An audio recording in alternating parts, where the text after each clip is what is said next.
had China, the Chinese intrusion coming in. You had two wars, the Gaza and Ukraine war that pushed up inflation. Everything that could go wrong goes wrong. And yet, when we see at the end of 10 years, Mr. Modi is not only shining, but is up there in the league of greatness, possibly statesmanship that is happening. So I think we have to give him credit for what is it. Now, whether he's going to beat the record of Nehru, that has to be seen, but the polls indicate that. Whether he will beat the record of Rajiv Gandhi in 1984, that is to be seen, because 400 at the moment from what we took in these last 3 years, 3 or 4 bellwether states, the NDA seems to be holding, but not really catching up to the 370 that Mr. Modi wanted. I think what we will see in the next 2 months, there will be, I believe, because the way it is trending, and I studied what we did in 2014, when Dr. Manmohan Singh was aspiring and the Congress party was aspiring for a third term. If you looked at our Mood of the Nation poll at that time, in January 2014, the Congress was down to 100, and the UPA was down to 122 seats. And the BJP, the trend line was that the NDA and the BJP was going to win it. Here, it's just the opposite. The ruling dispensation is doing it. So I would think that we are going to see a Modi wave, because they can only get better from here. They seem to have equaled what they've done, and we're going to see this huge movement. There are caveats, which... We will come to the caveats in a moment, but is that how you see it? The big takeaway is the BJP has consolidated, holding its own. If anything, Yashwant Deshmukh, it could go up, possibly in the next 2 months, depending on the nature of the campaign, the kind of momentum that you tend to get, that the winner gets a kind of bandwagon effect. Well, bandwagon or not, I've explained the relative turnout thing, which I think will be a very decisive factor, because I believe within the same vote share and sphere, just the higher relative turnout will give BJP extra 2-3 point jump, just by virtue of being able organizationally and resourcefully taking the supporter from their home to the polling booth. Out of that, having said that, you all know that from the seat projection perspective, I am a very, very conservative pollster.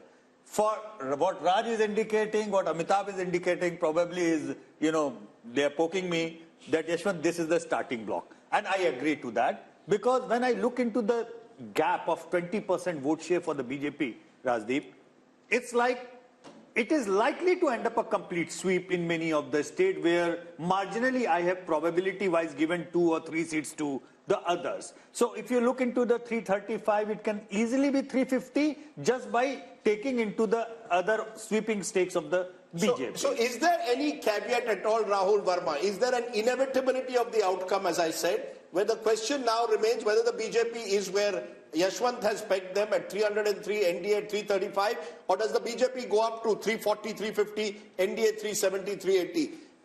Are these the only 2 scenarios you see, or is there a possibility of a 2004 miracle that the opposition is holding on to? In Indian politics, there is always possibility, but the other term I'll use is probability. The probability of this now turning in a reverse direction is very, very low. And see what is happening in some ways, just to sort of like add to what Rahul was saying. PM Nehru in his successive elections, 52, 57, 62, Congress vote share did not improve. What is happening with BJP, 31, 37, and now projected is 40, 3 months ahead of election. And given if it's a conservative estimate, BJP being an organizational party can actually pick up more votes. With that kind of vote difference, the seat translation is going to be heavy. And second point, Congress is holding on to its 18% vote share and 70 seats because of its perhaps performance in Telangana and states like that. And we don't know what would conspire in some of these states. If BJP ties up with, say, BRS, Telangana seat tally might change. What happens to the Congress party, Rashid Kidwai? 3 consecutive defeats, 15 years out of power. And while they may get 70 seats as per our poll, that could even come down to 40, 50 if the BJP goes up by 2030. Where does that leave the Congress party? Can it hold together with a third debacle? I think, Rajdeep, it may sound a bit odd and bizarre, but the Congress would be very happy to know Yashwant Deshmukh's, finding and mood of the nation that Congress is getting 71 Lok Sabha seats. It will give them a formal position of leader of opposition in the Lok Sabha. Remember, Congress is very easily satisfied party, and that's the one reason why it is going down. On the other side, when Bharat Jodo Yatra, and this is a very big lesson for Rahul Gandhi, when Bharat Jodo Yatra was started in first phase, it was thought that with that yatra, Rahul Gandhi Congress would be able to increase, its vote percentage by 3 to 4%. They were actually hoping for 25%. So it's a very bad news that Congress is not getting vote percentage, no increase in vote percentage. I think individually in states, there will be breakaway Congress factions because nobody wants to be in a position forever. Amitabh, your big takeaway from these numbers, clearly it shows 2 months before the election, perhaps, as I said, more than any other election, a dead certainty as to who the winner is. I can only compare it with January 2019. January 2019, which is the best comparison to make, the Congress had just won 3 states in North India, and the poll suggested a tightening of the contest. The India Today mood of the nation actually suggested a tightening of the contest. A coalition government for the NDA. A potential coalition government for the NDA. Now we are seeing a clear majority for the BJP. What's your big takeaway? Is Indian politics heading towards some kind of a dominant party system, or is it about Prime Minister Modi being this domineering leader? So BJP is, of course, attaining the pole position which Congress used to acquire during the 1950s to 1990s. At that point of time, Congress was competing mostly against regional parties. Here we have BJP competing mostly against regional parties because regional parties tally is 168 seats. BJP is increasing its vote share. Congress is holding on to its vote share, and all its gains are coming at the cost of regional parties. In fact, the story, Rahul, for me is once again that remember 186 seats, roughly 186 seats, direct contest in 2019, Congress versus BJP. Congress won just 12. BJP won most of those seats by double digits. Nothing has changed. It's almost as if the Congress is where it is, comatose in a way electorally, and the BJP is growing. And because they're not listening. And the other factor, which is also in a way worrying, is the North-South divide. The BJP dominating North India, dominating West India, doing even very well in the East. It's only the South which seems to be marching to its own beat. And I wonder what the implications of that will be long term. If the Congress had any good sense, and I'm not at this moment certain that the people who do are looking so obsessively at this election in the way that the BJP is, they should sit into a room, Messrs. Kharge, Rahul Gandhi, Uddhav Thackeray, Sharad Pawar, and say, let's thrash out the Maharashtra seat-sharing formula before we leave. Sit from morning till evening, go seat by seat, thrash it out, compromise, and do the same for Telangana. Figure out who your candidates are, get on the ground. Instead of just spattering your ammunition all over the place, focus on their...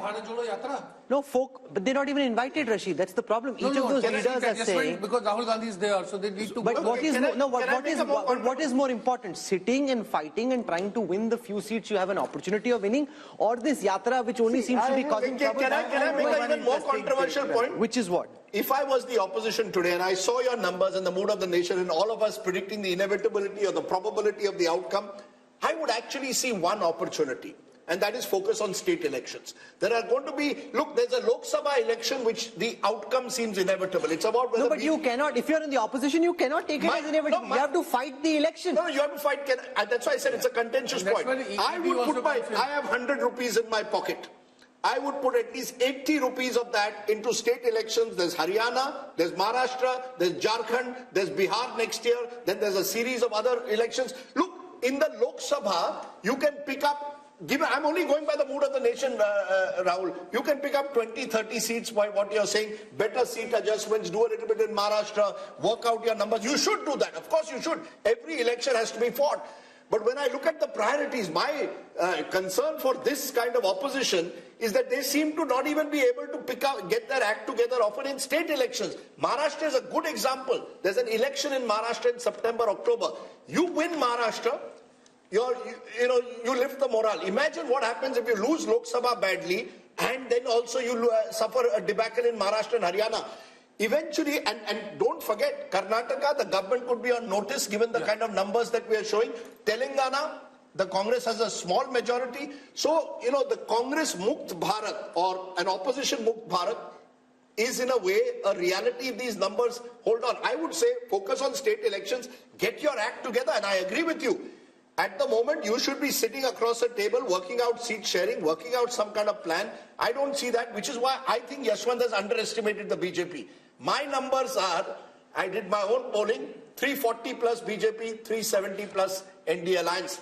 I'm not ruling out even a bigger number than that. Yeah. That's the way I see it. I believe that the opposition is totally despondent. Rashid Kidwai, are we seeing a phenomena similar to what we saw during the Gujarat Assembly elections, where because of what Rajdeep is saying, because of what others in the opposition seem to be thinking, the opposition just gives up the fight? Like when I traveled through Gujarat in the last Assembly election, the opposition, the Congress wasn't even in the fight. AAP was trying to put up some fight. See, it's a self-perpetuating prophecy. If you don't fight, your opponents do even better. The BJP ended up with 154 out of 182. If the Congress had fought harder on every seat in every region, they may have done better. You give up the fight thinking, you take what Rajdeep is saying seriously, say, because the opposition takes what he's saying very seriously. If they start taking what he's saying seriously and not fighting this Lok Sabha election and preparing for the Assembly election, jitna bura pitenge, usse aur pit jayenge. Too late hai, Rahul. Ye sab hota chahiye tha 6 mahine pehle. You see, the biggest problem with this opposition in 2024 is there is no sense of ownership. There is regional parties and there is Congress. When you talk about Congress, there is an official AICC President Mallikarjun Kharge, and there is a Rahul Gandhi who represents the political leadership of the Congress. Now each person. So what does Kharge represent then? He's a Congress president, but he lacks that kind of political leadership. That's what I'm saying. There is no sense of ownership. Not political leadership, political authority. He's not been given the political authority. Can I just come in at this point? Take a look at the opposition. If, for instance, the Congress, if it had won one state in the north, Madhya Pradesh, where it was, anti-incumbency was clear. So it was so close to actually turning the election. Because if you go back in the year that's there, firstly you win Himachal in December, then you come back and win Karnataka, I'm talking last year. You have the India alliance being formed at that particular point of view. You knew where your battles were. Okay. This is the difference between what the BJP does, which knows that these 3 seats were critical for them to get the momentum to win the Lok Sabha. Easily the story could have turned, and the mistakes the Congress started making. Sanju Verma is with us and Radhika Khera is with us. Sanju Verma, to you first. I hope you've got some laddus and some mithai for Yashwant Deshmukh, Raj Chingappa and everybody else over here, because it seems that the Prime Minister... She won't give me. She won't give you? She won't give me mithai. No, she just said you were doing a great job when you were trending. She should give you mithai also. Now, 304, after 10 years of being in power for the BJP, 335 for the NDA, it seems no matter whether you get to 400 and 370 or not, the outcome of the next election seems to be heavily skewed in your favor. Yeah, Rahul and Rajdeep, there's this famous saying by Norman Vincent, if you shoot for the moon, you will at least land among the stars. So whether it's 370 or 400 or 335, what have you. Point number 1, BJP is romping home with a massive majority all on its own. Point number 2, I remember that famous interview with Prashant Kishore a few days back, where Rajdeep kept asking him, what is the secret sauce around brand Modi? So I have something to say to the Congress. हम तो जीतेंगे ही, पर कांग्रेस के जो समर्थक हैं, ये ध्यान से सुनिए. जो जानकर भी अनजान बना रहे, उसे दर्द क्या बताना? जो जानकर भी अनजान बना रहे, उसे दर्द क्या बताना?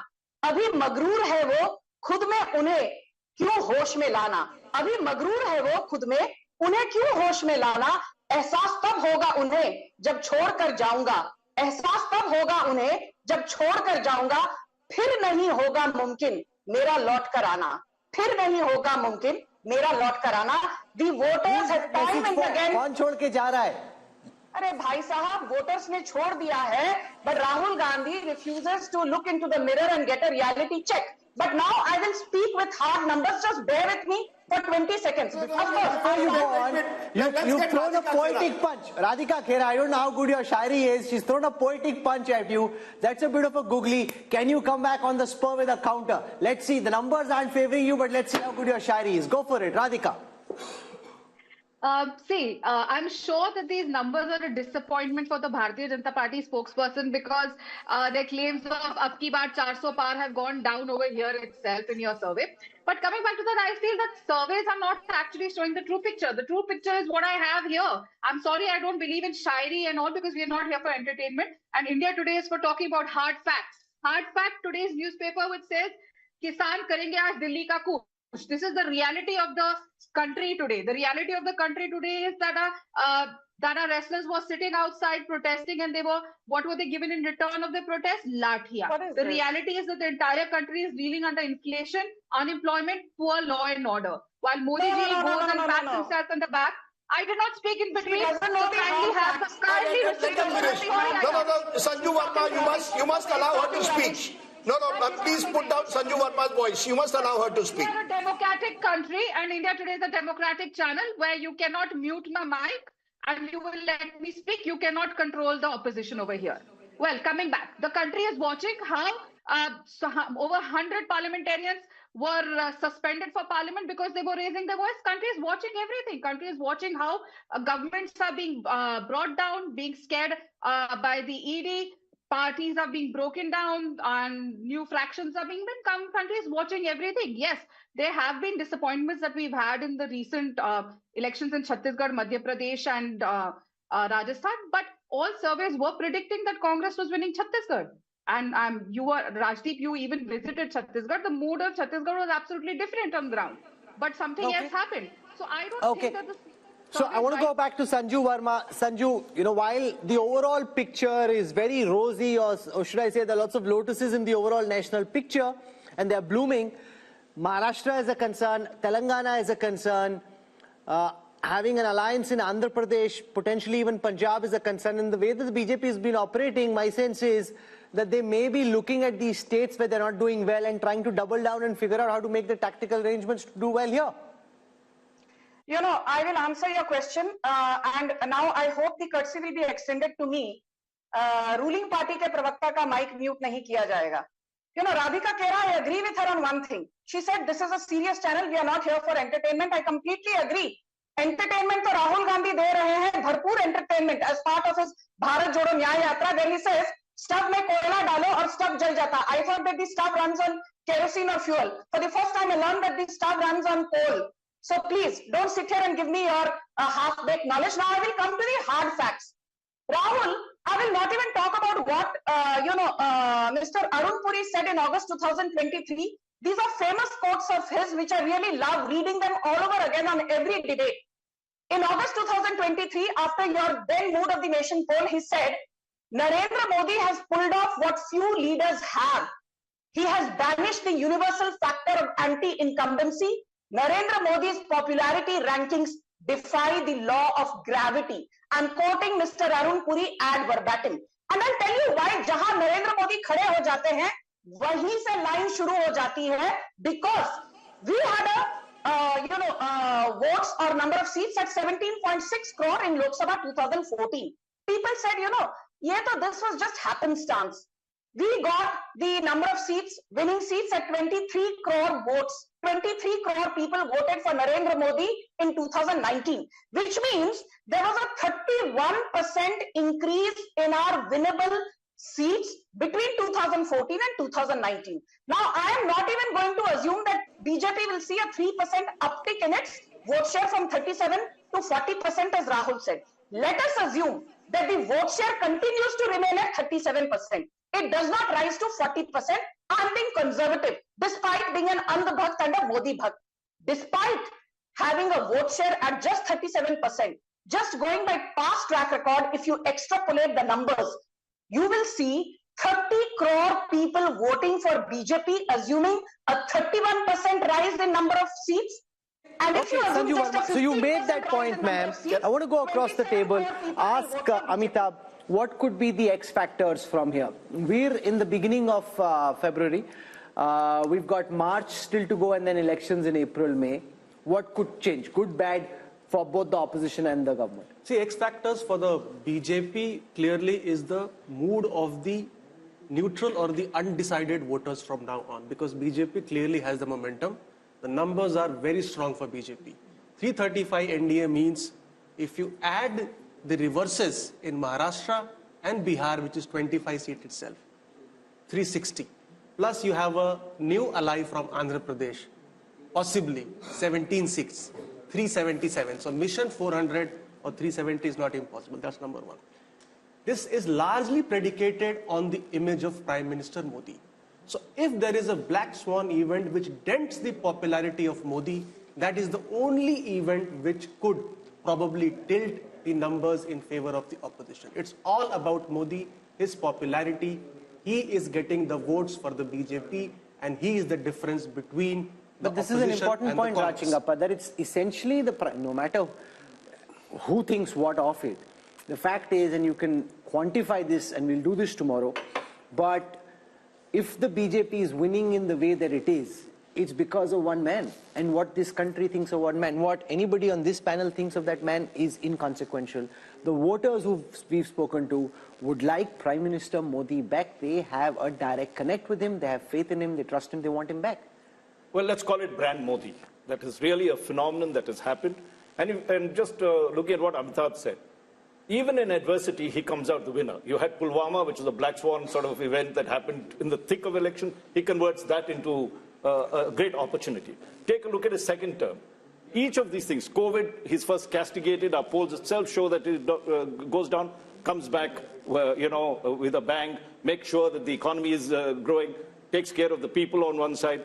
Then let's also look at I think there are a couple of qualities we have to look at Mr. Modi. Decisive leadership. Article 370 goes. Early in the tenure that is there. Ram Temple, built at terrific speed. The Parliament House built it. Women's reservation bill put there. So you are seeing, if you take a look at some of the characteristics of leadership, vision, he has it. He's not only showing a vision for these next 5 years, he's looking, many people could say, well, that's, really pushing the target too far.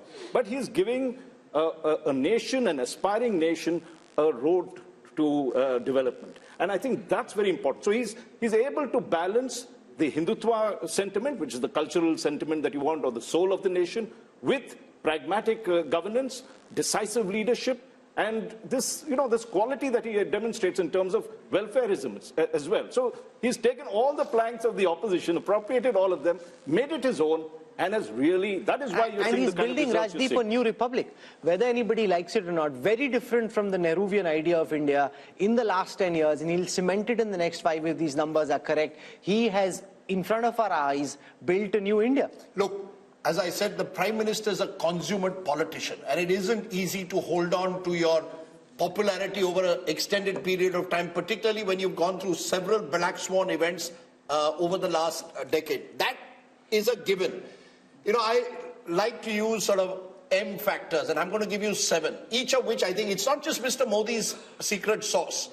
I put Mr. Modi at the top. I put machine. The BJP is a machine. And the machine... No, they built a machine. You mean machine, you think like it's a machine lying on the ground. Anybody can do a machine. They built a machine. Of course they built a machine, but the machine has various aspects to it. The machine knows how to use state power. It will know when to corner the opposition. So did the Congress when they were in opposition. So did the Congress. Sure, of course. But the Congress didn't build the structure that the BJP has built. When you say that, Mr. Modi is building a new republic, I just want to give the elements, I think, that are important as to why is he still winning. There's Prime Minister Modi, consummate politician, knows how to use power. There's the machine of the BJP, the RSS, the Sangh Parivar. There's the message. The message, interestingly, look at Mr. Modi's message in the last month since Ram Mandir. He's not focusing on Mandir, he's focusing on Viksit Bharat, talking about infrastructure projects, talking about Amrit Kal. Cleverly knows how to change the goalposts. This is over, let's move on to the next. So the opposition doesn't know what will come next. Number 3. Number 4 is money. Let's be honest, Indian elections, the oxygen of Indian elections are increasingly money. The BJP dominates that space like no other party has done. The Congress may be in its pomp, but that time, the opposition was much weaker. No, but that time the Congress leaders, many of them pocketed the money themselves. There's different structure they are getting for the machine. A lot of the Congress leaders, and you know this well, pocketed it's not as if in Maharashtra we don't have khoke ki rajniti. Let's not say that we institutional corruption in the manner in which there was under the UPA. That's not the case. The jury is out on that, but I'm willing to concede that the Prime Minister has made it, ensured that the party comes first at the very top. Not in the case of the Congress, individuals came ahead of the party. Then you have Mandir. I think as the survey is also going to show, Ram Mandir has taken the Prime Minister's own popularity to another level. That's where it comes that, you're crafting a new ideological republic in a way, moving away from the Nehruvian idea to a new idea of a new republic. Who knows, uniform civil code comes next. Then, and I think this is crucial, you have the Mahagathbandhan. You see, you're as good as your opposition is. If you're playing a terrible opposition, which is so badly divided, which has really made no effort to actually build on the weaknesses of the government. It's not as if the government doesn't have weaknesses. Unemployment is a problem. Our survey also shows that. What have you done to build it? You have had 4 meetings of the India Alliance, all in 5-star hotels, or 3 of them in 5-star hotels, one in Patna where Nitish Kumar, your convener, has gone. You made no effort to capitalize when COVID management was going wrong, to build a kind of consensus. We need change. You've not offered me a leadership or a narrative to combat Modi. I think that's an important element. You're as good as your opposition is. Finally, and I know, Rahul, this is contentious, the media. Let's be honest, no one has dominated the media space quite like Mr. Modi is. So we've never really questioned, for example, the misuse of the ED in the way that it should be. The poll also shows a number of Indians believe the ED is being misused. So I think Mr. Modi is Teflon-like. All of this comes together to make him almost impregnable, pregnable. And I think, credit to him. It's not easy in today's world to be as popular in 2024 as you were in 2014. More popular, you can say, but it's a combination of various factors. Your popularity is also dependent on how unpopular the other side is. No, but that's not Modi's fault. It's not. If his opponents don't know how to bat and bowl, how can you blame Modi for that? Rahul, who's blaming Modi? I'm giving the reasonings. The reasoning is the opposition in the last 10 years has had opportunities. Demonetization was an opportunity. COVID was an opportunity. You had the chance to question the government in a serious manner. As this poll is showing, the regional parties are holding on to their own. But the Congress has been unable to rediscover itself. So the question will also have to be asked on Rahul Gandhi's leadership at some stage. Surely, this poll, how long is the Congress going to sort of protect him? I think the biggest problem that the opposition is facing is a face. Who Modi versus who? Is it Mallikarjun Kharge? Is it Rahul Gandhi? Is it Mamata Banerjee? Is it Arvind Kejriwal? So people have no idea. Is it MK Stalin? Is it some other, chief minister? So, nobody knows. So therefore, Mr. Modi is having it, very easy. And the survey is indicating at that. If there was a face, if there was a, sort of caste affiliation, if there was issues, talking points attached to it, perhaps the outcome may not have been very different, but there would have been something like 2019-like situation. Is he invincible? I mean, at this point of time, can we say that Mr. Modi is invincible? Could the opposition have done anything better to change the mood of the nation? Maybe a better word is unstoppable. Yes. What could it have done? There is always a possibility, but I think of politics structurally. And the nature of politics is such that opposition does not have many chances. To use a cricket analogy, if, say, Tendulkar or Virat Kohli is in full form, no matter you bowl a Yorker or you bowl a sort of like, a googly and spin, they will hit you. But Tendulkar has got gold, Modi has never got gold. This is why leaders are important. But think of 50s and 60s politics. Was there no leaders in opposition? There was Lohia and other things. Could they challenge Nehru and Congress party? No, because in political time, now you counted 7 things. Everything is in favor of BJP, right? So at the moment, I don't think there is any X factor. The only X factor could be that we have no sense of what's happening on the ground. People have made up different mind and they are telling something else. So at the moment, everything is aligned in favor of Here's what I wish to say. Let's just zoom out for a moment and think of the larger picture in a more historical perspective. I was at the Pran Pratishtha of the Ram Mandir at Ayodhya, where while Prime Minister Modi was being introduced, he was linked to Chhatrapati Shivaji Maharaj, is the ideal Hindu king, who at that time, really demonstrated all the virtues that good Indian kings should have. So he's kind of being projected in a historical arc in that same kind of weight category. Rahul Verma, is there any contemporary political figure who comes to your mind who 10 years on, not just in India because there's no comparison here, but even internationally, 10 years after being in power, manages to increase his party's vote share by 3%. Go back in time. Who comes to your mind? Can I make someone who can? Yeah, who? We often tend to, since Nehru is still in the news. Remember, Nehru in the early 60s was a weakened prime minister, the war with China. Despite that, won. Please understand. No, but his vote share kept coming down. But his the vote Congress- share in the years that he was in power, the Congress kept losing ground, But the there was BJP no is gaining opposition. ground. And there was no opposition. No opposition. But Just where like is the now. opposition today? That's what I'm saying. Where is the opposition today? There was no Where is the opposition. opposition? I would only like, since you asked, I think only Nehru can be compared. Rahul in terms Verma, of okay, his so you've got Nehru, Modi I've got punching Nehru in and the... Modi. From a Yes. party who got us independence, that kind of goodwill to Congress party after 47, with all the heavyweights of our freedom struggle on the Congress side, let's be very, very honest. The 52-53 mandate was not Mr. Nehru's mandate. 62 I'm talking about. 62, yes. But the vote share dipped. Vote share dipped a lot. No, and but there by was then no his He actions- goes up in 57. Yeah, no, yeah, but in yeah. 62 and after that, he's being punished for his actions. The people in India at this moment are rewarding Modi and the BJP for what they are seeing, far from punishing. Let's spend some time on this. Historically, who comes to your mind? Yashwant Deshmukh. No, nobody. I mean, nearest that from the... and one point which I wanted to make, where I can probably answer your question, is the hunger to win and willingness to work 24/7 to let that happen.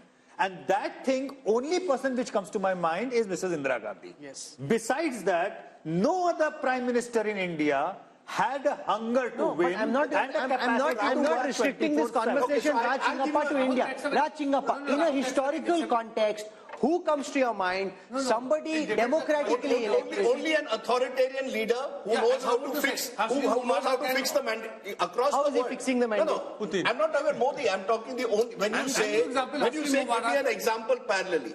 There are democratic countries where you will have the likes of a Putin in Russia and Erdogan in Turkey, who will know how to, in a way, manage No, the mandate. Erdogan had a But very in tough fight. He won with 6 percentage in points. a relatively free and fair system like ours, to do it over 3 elections with your popularity increasing, I think Rahul, it makes depends Prime on the Minister kind of Modi democracy you're sui talking generis. about. You look at Algeria, where there was, this thing that Burj Khalifa, when Nehru was there, then I went with Hamid Ansari, he was still Prime Minister. Yeah, but let's not compare Algeria with an India. I think, Rahul, you make a very good point.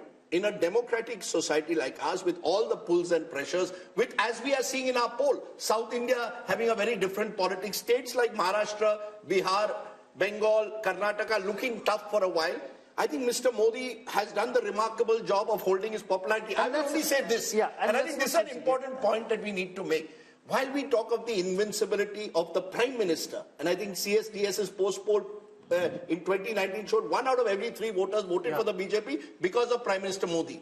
The BJP itself is not invincible. Is not invincible. That's why I made the slightly controversial point that if I was the opposition, I would focus on states where Mr. Modi is not on the ticket. The BJP is weakened. You want a strategy for the future? Start from the states. Okay, the problem absolutely. is you're going to make this, the India Alliance has come into this 2024 election with no clue of how they want to face up to Mr. Just to Modi. remind the viewers, Rahul, once and again, we are so damn focused on 14, 19 and probability of 24 that we are forgetting the fact that BJP as a party has lost 50% of the elections in this country in the last 10 years.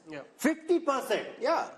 So invincibility of Mr. Modi as an individual, which the BJP is benefiting from, is not exactly the invincibility of the BJP. Number one. Number two, yes, I concede and I understand, being a conservative pollster, this is probably the starting block of BJP and the NDA. And majority of our polling was happened before the Ayodhya Pran Pratishtha. That impact has to come in, and with the way they are looking out for alliance partners and the way they are going about it, this can only go up. Having said that, if you will ask me if there is any, I don't see a black swan because nobody can predict a black swan, but one red flag, that is the complacency factor.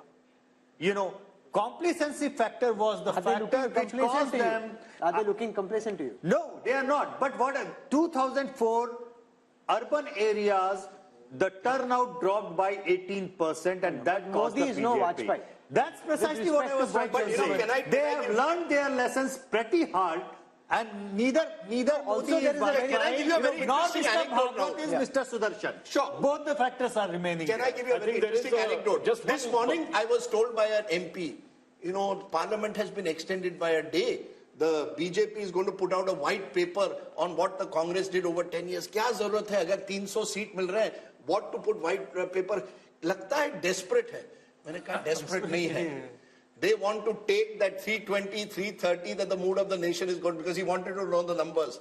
320, 330 to 370, 375. एक दिन भी नहीं छोड़ना है parliament का. If we can get an extra Saturday in, where all the TV channels for 7-8 hours will talk about this white paper, keep the mahal going. So there is no complacency. On the other hand, it's like a team which has scored 350 runs is sure to win. But things, yeah, last 10 overs, all 100 run करके 450 जाते हैं. Amitabh Tiwari, look at how this 400 par is seeping into the psyche of the opposition. The Congress guests we had today, even Kharge ji in Parliament, they are referring to 400 par. They should be dissing the idea of it's like you have the most forget ideology for a moment. You have the most competent practitioner of the political craft up against the most inept practitioners of politics in the Congress. You are right. That is why when you Rahul, have them go head to head. What Modi did, sorry, Raj, just a quick point. I think one, when you look at what he's done in terms of 370 and 400 for the NDA, he's addressing what the concerns Yashwant was talking about. He has pushed the bar even further, higher and better. So, and today you feel he's getting 303 and we, he shouldn't be getting 400. No, but you heard what Rashid said. The second Congress will be happy with this. The second point I would like to make. Choda point. Yes. See, the Congress thinks that if India Today and Yashwant Deshmukh are saying 71, it means Congress is well past 100 seats. That's how they're thinking. Yeah. No, I just have a quick addition to this one. You were asking about who else would you... I think Mr. Modi is in a league of his own. And internationally. Internationally, yes. And see, we are the world's largest democracy. I think we have produced great leaders. Precisely. You may not agree with Nehru or what he did. Come at the hour, it was Nehru. Come at the hour, this time, it was Modi. And I think we must, in many sense, commend that rather than bring comparisons Indira Gandhi. No, so Nehru is one comparison. I'm saying go internationally, Raj, with all the expertise and experience. You see, there, you could get other kinds of leaders who had just held on to power. In the recent power, probably you can't have any comparison with American presidents because they have to give up their terms in two terms. You might end up with a Putin, Erdogan, and all those. These are not the kind of leaders you'd like to match this. Or even Xi Jinping, the other side, right? He's also there, but of course a completely different system. So if you really look in terms of democratic nations, as I said, he's in a league of his own. I don't think we need to bring comparisons. Here's a person, as Rajdeep described, we had talked of leadership. We have to appreciate that. May like him, may not like him. There is something about him that is, converted a nation of 1.6. I think, again, I completely agree with Raj, and just to add to him, see, what sets Modi apart from everyone, Nehru inherited a party and an organization. Modi also inherited. But BJP was not present in many parts of India as a strong force. What Modi has done in these 10 years has put the party on map in eastern India.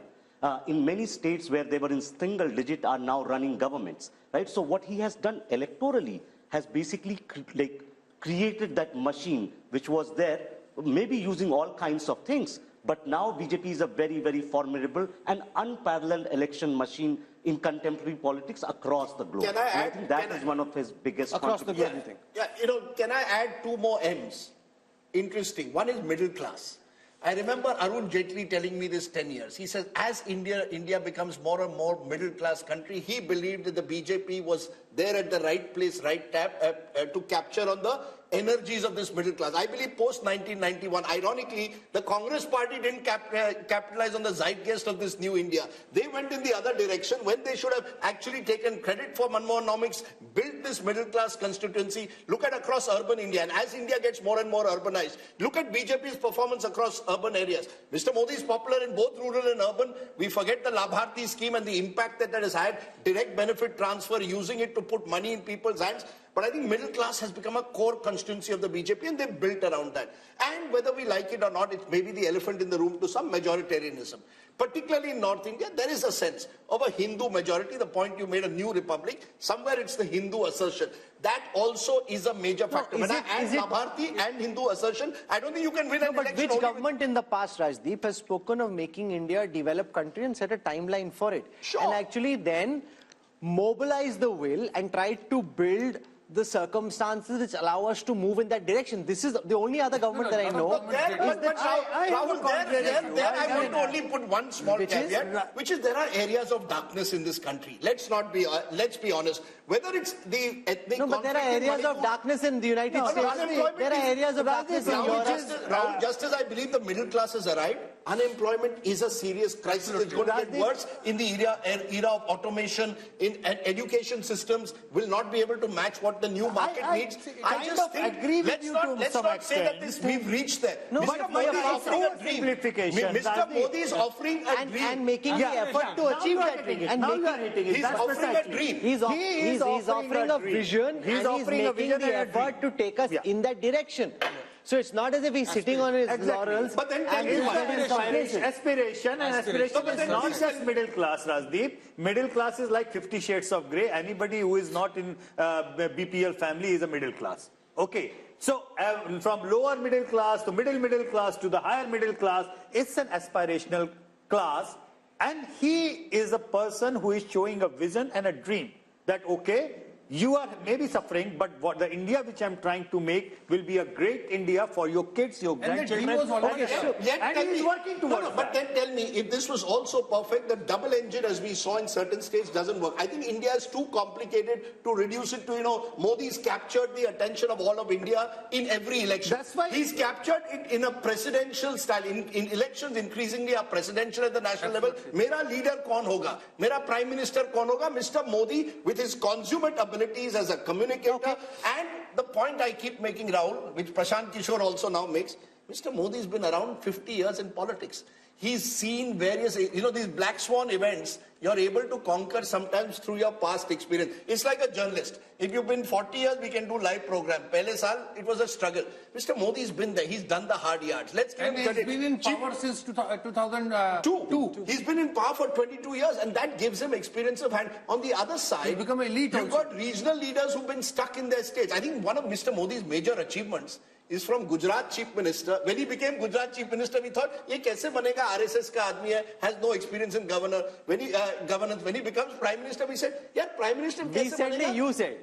Look, no, one minute. I will say this, and I have proof. Mr. Javed Akhtar, at a dinner in 2012, 1 week after Modi won Gujarat a third time, he said, yaar, kya lagta hai, Modi ji aayenge center pe? To maine kaha, hai, I think Modi ji will come to the center. I think he will win the elections. 2012 December, before he tilted. He said, nahi, he is haunted by 2002, nahi ho sakta hai. I said, sir, there comes a time when a person can sort of go beyond his sort of past to the future. So I will not take that, but I will say this, that he surprised people. I would certainly. And he continues to surprise people. He continues to surprise. He continues to surprise the same people who never cease to be surprised. But that's a different matter. That's a good line. That's a good line. No, but it's true. It's true. That's true. The thing is that, see, the matter of fact is that he works hard. And I think pretty much, and I've said this to Raj, that, as one of my physics professors, he never used to give us marks on the final answer of the numericals. He used to give us the marks on what did we attempt. Dimag lagaya ki nahi lagaya, koshish ki nahi ki. I think Indian voters are coming to an age where they want to see the leaders make an effort. If you make an effort, they are even willing to own up your failures. See how people have owned up his demonetization failure. Okay. People, majority of them say, galat tha, lekin sahi niyat se kiya. Okay. Now, so we are out of time. We are out of time. We need to finish. There are two politicians which are fascinating in that sense, using this effort point. One is Mr. Modi, one in a very different way, Naveen Patnaik. Yeah. 25 years, never lost, and you ask people, nahi sir, koshish kar raha hai. You see, Indian voters, he's right, want to reward well-intentioned. Okay, so we are out of time. We need to wrap up. Rajdeep? No, Rahul, just one little point. I think it's more than just try. Modi delivers. He has demonstrated that on time also. Whether it is building a parliament building, getting things done, he made sure. That is the culture change. And also remember that at the end of 10 years, Dr. Manmohan Singh, with no disrespect to him, was completely tired. The government was just coming apart. Even Vajpayee ji, at the end of his 6 years, was very tired. He had to say not tired, not retired, but the government wasn't energetic. Prime Minister Modi continues to stay as energetic, as pumped up, where people around, and I've seen younger officers, much younger than him, and at New York, at the yoga day, I asked one young officer in his team, "Arey, tum kyun nahi kar rahe?" "Arey, nahi, unme zyada energy, hum mein kam." So, that's like people half his age. Okay, so Rajdeep, before we wrap up, if you were Modi, what song would you be singing tonight? What's that song that Shah Rukh Khan had? Number one. I don't expect me to know. What is Does the anybody song? else know? Batao, I'm the best. I'm the best. I'm the best. I'm the best. Koi hero yahan, koi zero yahan. I'm the best. Look, If you're Rahul Gandhi, what song are you singing tonight? You're putting me in trouble because I know, batao.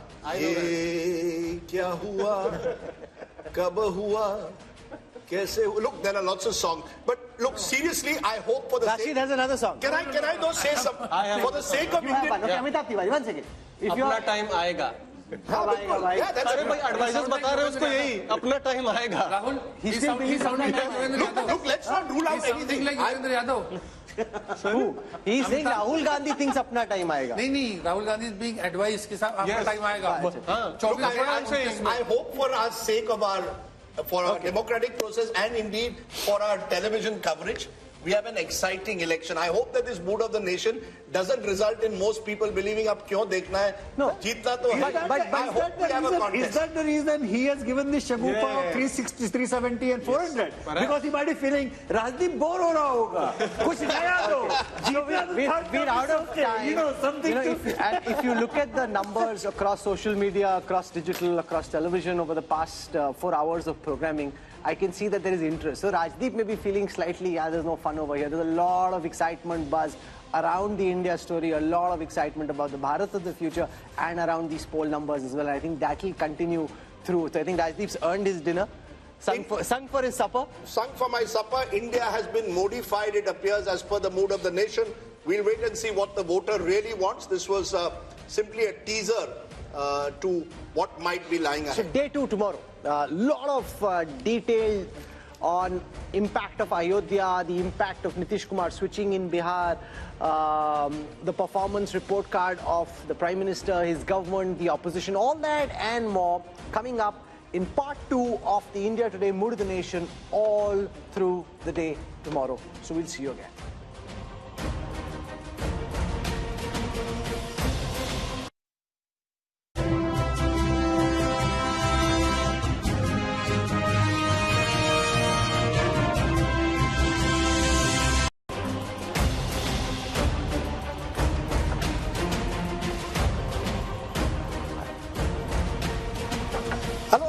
You're with the India Today Mood of the Nation biannual survey brought to you in partnership with Sea Voter, which has done this comprehensive nationwide survey at a time when all eyes are on the big question: who will win the general elections of 2024?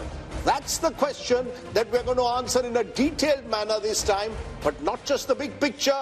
We'll be going state by state to bring you all the results you've been waiting for. This is the last Mood of the Nation opinion poll before the general elections of 2024, which is what makes this that much more important, and so much rides on the results of this Mood of the Nation opinion poll. Let's introduce you to our guests who are going to join us over the next several hours as we bring you the results of the Mood of the Nation poll. I want to start by introducing Yashwant Deshmukh, lead cephalogist at Sea Voter.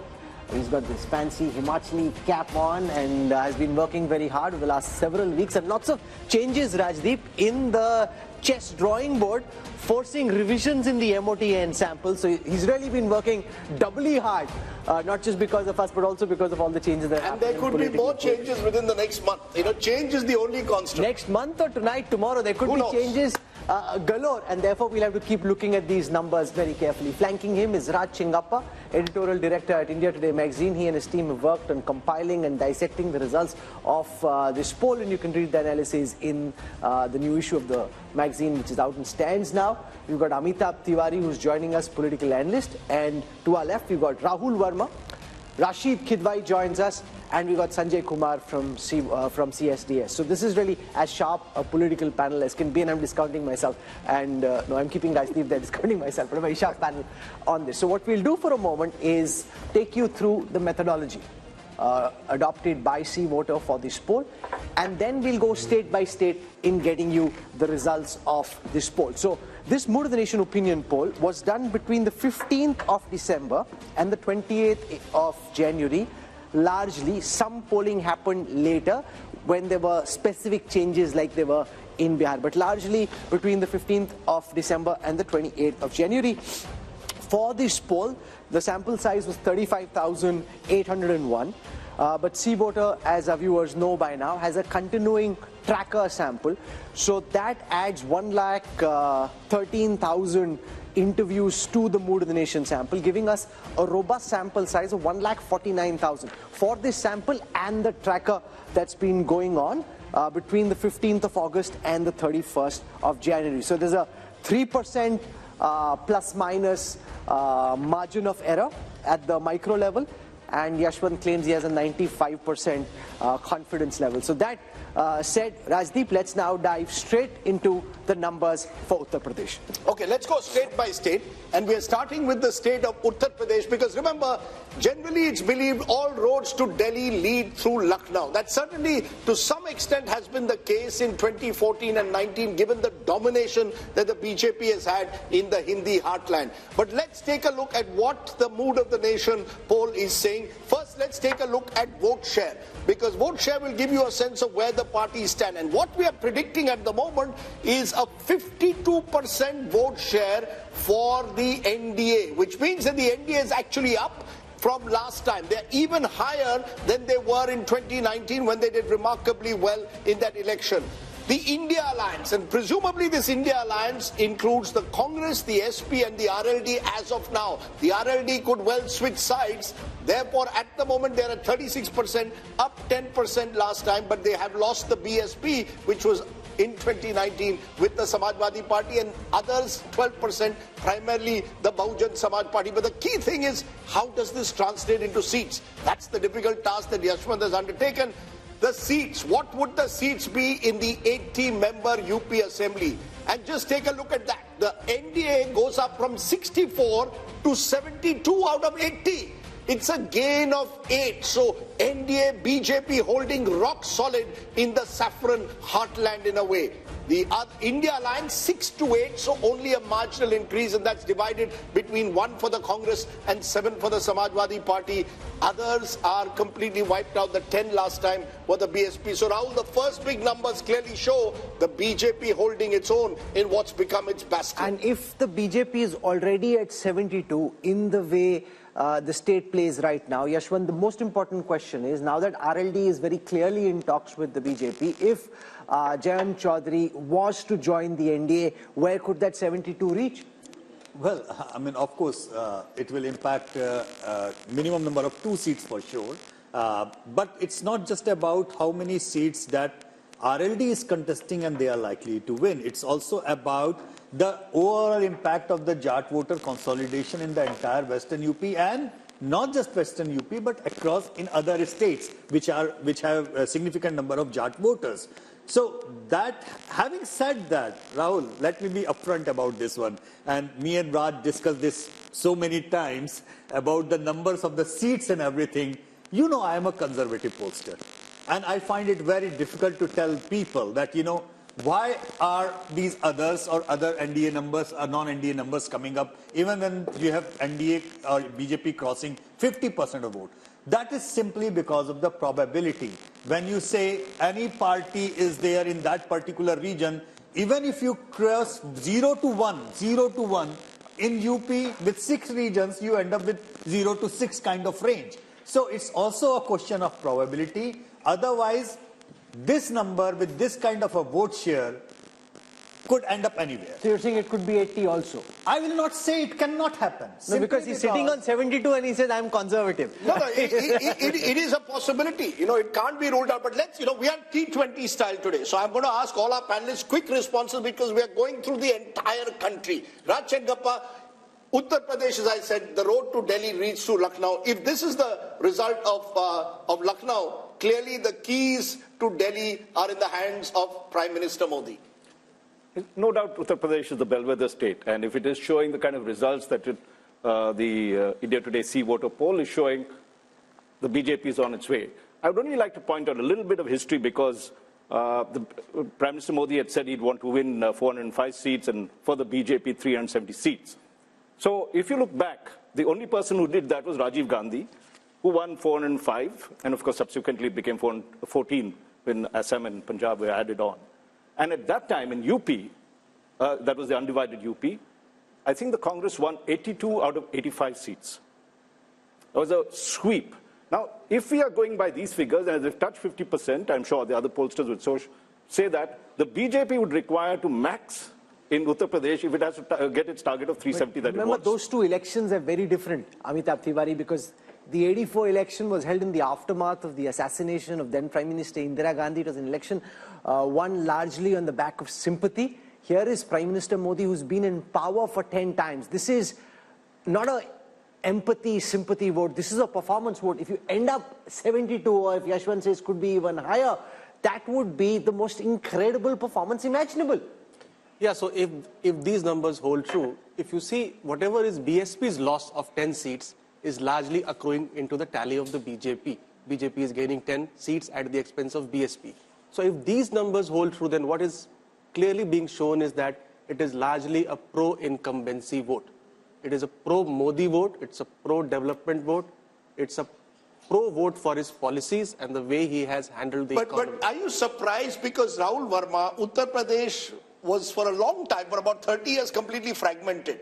Now suddenly, since 2014, the BJP has come to dominate the state, 2 general elections, 2 assembly elections, and now you could have a 3rd general election. Is the BJP therefore entering into UP much like it was in Gujarat, a completely dominant party, 50% more, 50% vote and more, suggests a dominant state? Absolutely, Rajdeep. One reason for fragmentation in the 90s and early 2000s was that there were at least 4 credible players that were present. BJP, Congress, SP and BSP, the regional parties were very, very strong. Over a period of time, Congress declined and also BSP declined. So why Yashwant is saying that the numbers are conservative? Because this time BSP is moving out and they are still holding on to 10% or some vote share there, which means that actually the numbers could be much more than 75, even touching 70. No, but here's the thing. It reflects the continuing trend of elections becoming bipolar. Remember, the BSP, according to Yashwant's analysis, is projected to come down from 19% vote share last time to 8% this time. That's 11% down. And this is a party which in 2007 had won 200 plus seats. So that just shows how the BSP has ceded ground to now become a rump. 8% Sanjay Kumar for the once mighty BSP just shows that for time to come, elections in UP will be BJP on the one side and Samajwadi Party on the other, with a much weaker Samajwadi Party against a much stronger BJP.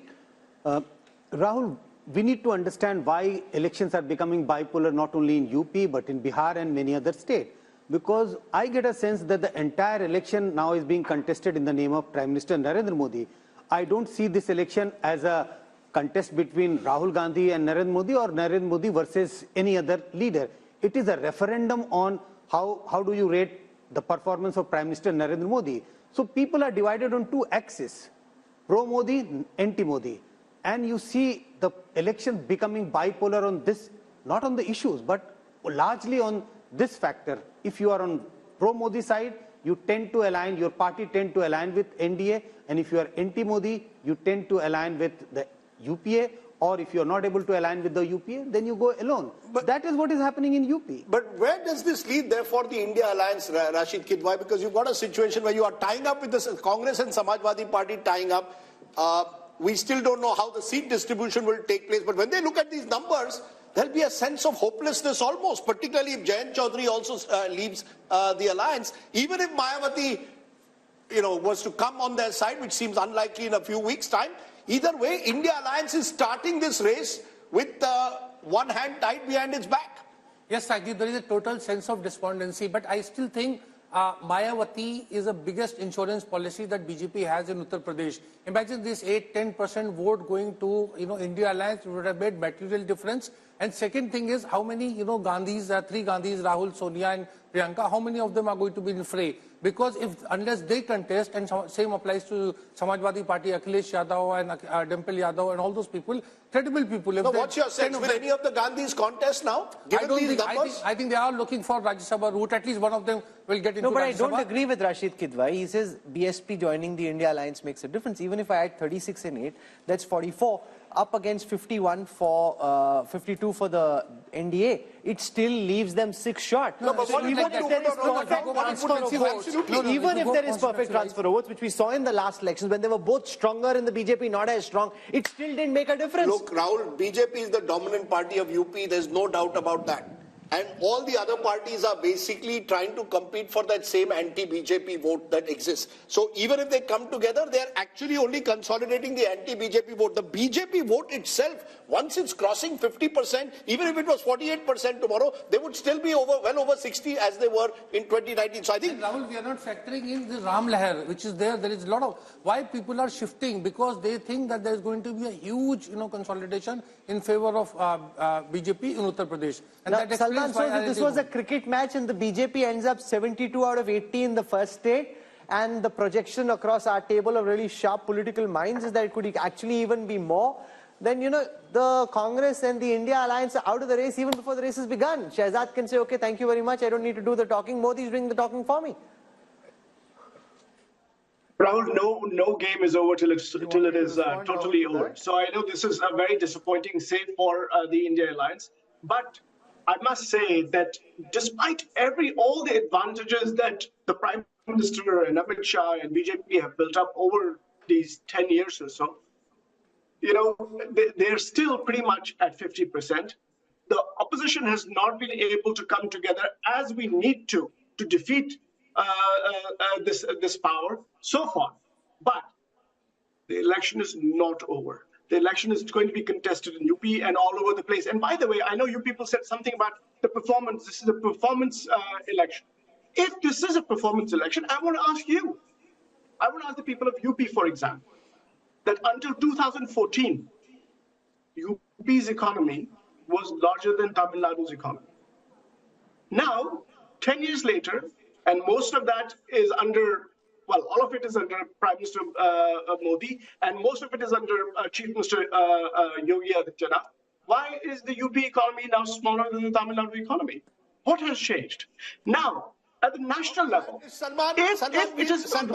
one point. We are doing a T20 style analysis, so we want 1 point at a time. You made your point. Let Shehzad Poonawala now respond. Shehzad, the fact is that UP is seen now as a dominant party state. Do you give credit to the Modi factor, the Upyogi factor, a combination of both? The fact that the double engine there seems to be really working at the moment. Rajdeep, I give credit to 3 factors, and let me complete my answer. 1 is Ram Lala, 2 is Geeta, and 3 is PD. And let me complete. Ram Lala means Rashtriya Suraksha, Mahila, Labharti, Leadership, and Arthvyavastha. Geeta means growth, information, innovation, infrastructure, technology, and Atmanirbhar Bharat. And PDA means performance, delivery, and aspiration. Today, Rajdeep, Modi ji and Yogi ji have converted the vocabulary of people like you from anti-incumbency to pro-incumbency, where even the most critical cynics like Yogendra Yadav and Rajdeep Sardesai in the Democratic newsroom also have to say that BJP ko सबसे ज्यादा number मिलेंगे ही. This kind of conversion happens when time after time the people see the leadership and the performance of the party on the ground and overall, because we have a mission and a vision. We are not people of commission, corruption, ambition and family profession, and therefore I give credit to Ram Lala, Geeta and PDA. I love his acronyms. He's going to go very far in politics, given those acronyms. Mr. Modi has clearly got a few bucks in the party who know how to use acronyms rather well. What I want to do now is play out a small excerpt from a show we had earlier today from Lucknow, where we spoke to voices on the ground, trying to get a sense of the pulse in Uttar Pradesh. So here are some excerpts from the Mood of the Nation poll from Uttar Pradesh from earlier today.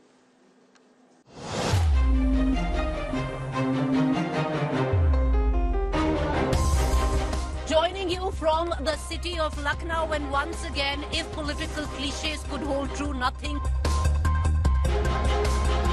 विपक्ष की जल गई है एकता की रस्सी, इसलिए Bhajpa UP में जीतेगी 80 में 80। मुझे लगता है यहाँ पर बैठ के लच्छेदार बातें करना और थोड़ी बहुत शेरो शायरी कर लेना एक चीज है। आप धरातल पर आके असलियत देख लीजिए। हम पूरे विश्वास के साथ कह रहे हैं कि कांग्रेस पार्टी का उत्तर प्रदेश में खाता नहीं खुलने देंगे। युवा चाहता है रोजगार, और रोजगार के नाम पर आप कहते हैं पकौड़े तल लो। केवल भारतीय जनता पार्टी है जो बढ़ती हुई दिखाई दे रही है, बाकी सारे राजनीतिक दल आपको गिरते हुए दिखाई दे रहे हैं।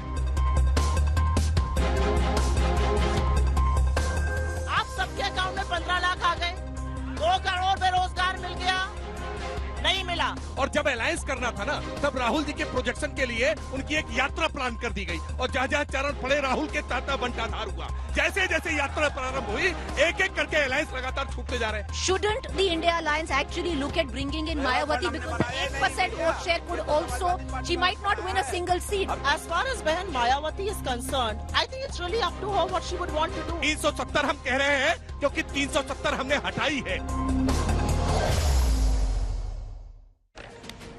I want to come now to the state of Punjab, and just keep in mind that the numbers that you're about to see assume that the Aam Aadmi Party and the Congress will find a way of fighting together. But this is a state where AAP and Congress are 1 and 2, and whenever two parties are 1 and 2, they typically find it very difficult to be able to distribute seats amongst themselves. Between 2 and 3, it's much easier than it is between parties that are 1 and 2. But since that's the way it is seeming on the surface, that's the calculation that we're about to show you. So here are the numbers for Punjab. I'm going to start by taking a look at the vote share numbers first. The BJP had 10% vote share in the previous Lok Sabha elections.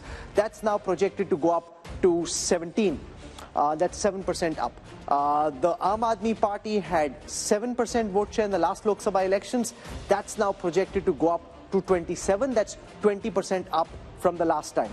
The Congress had 40% vote share in the last elections. That's now projected to come down to 38. That's 2% down from the last time. The Akalis had 28% vote share. That's now projected to come down to 14, a loss of 14% for the once formidable Akalis. Let's take a look at how this converts into seats.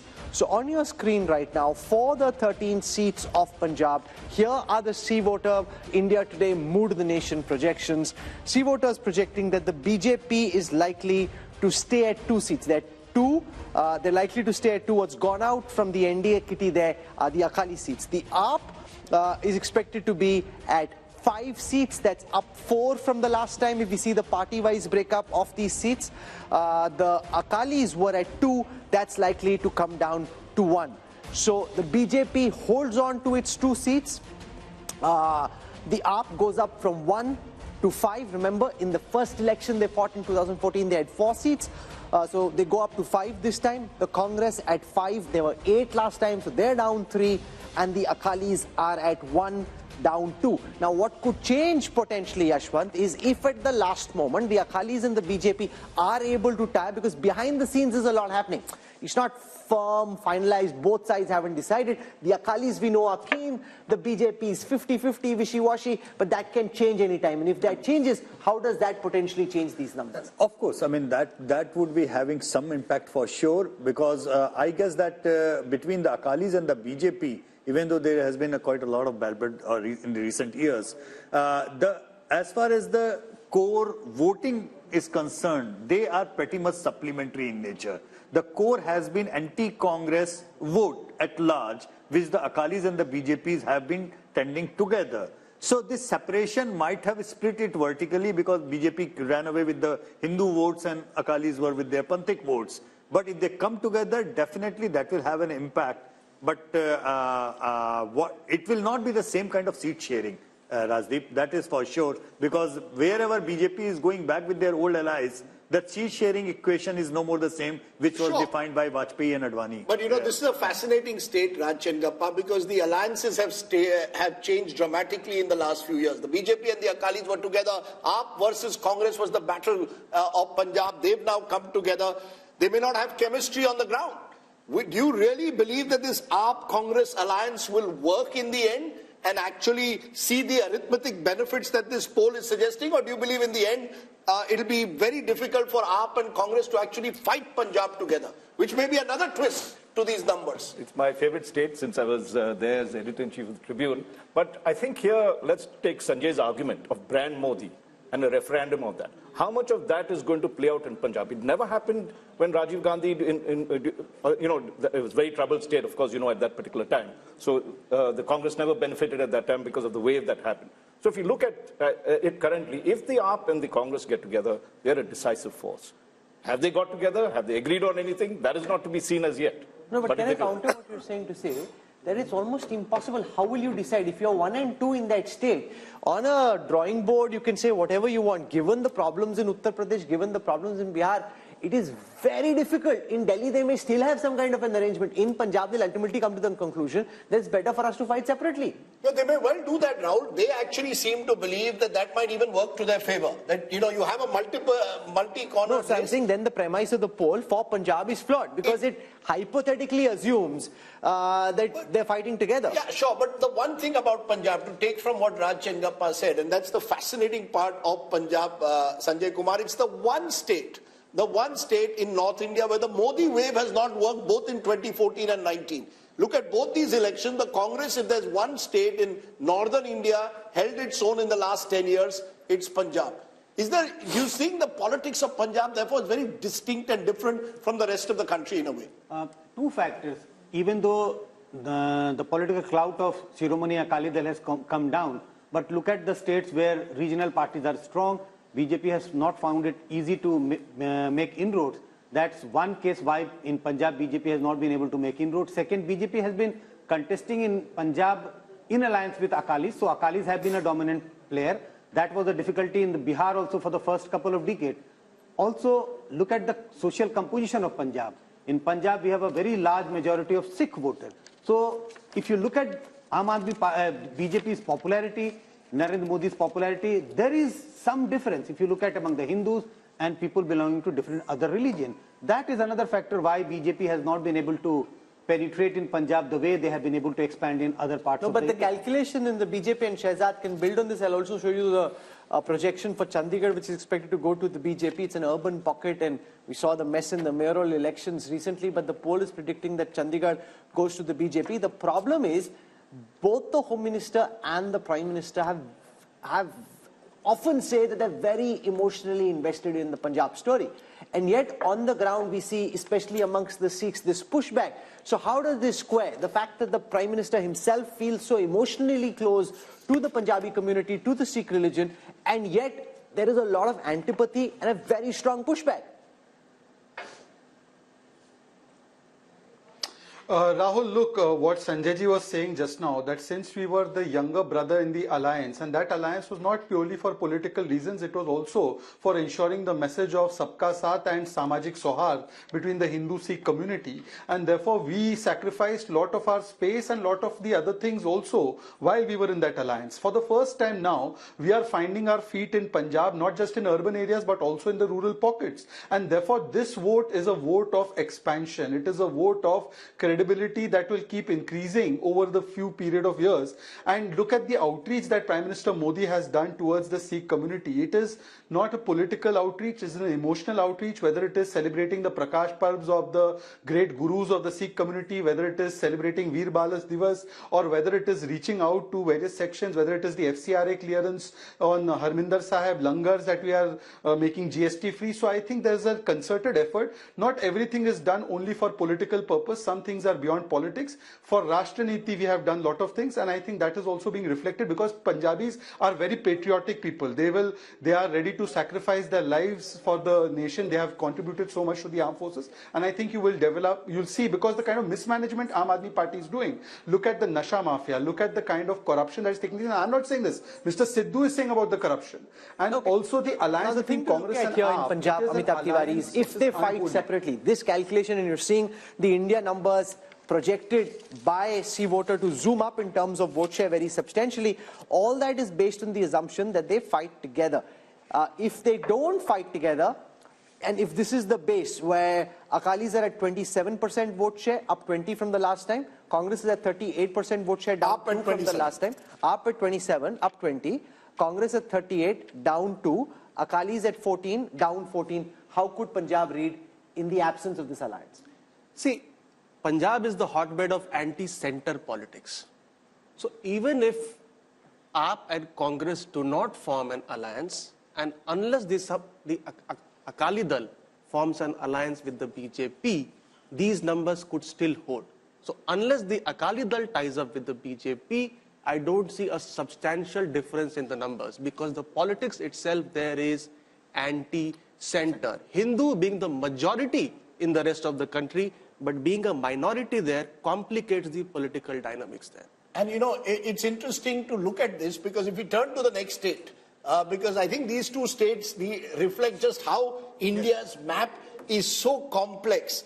Just turn to Delhi, not too far away from Punjab, where again the Congress and the AAP are trying to tie up. Just look at how the numbers stack up in Delhi. 7 seats on offer, but the national capital is often a barometer of what tends to happen across North India. Take a look at vote share.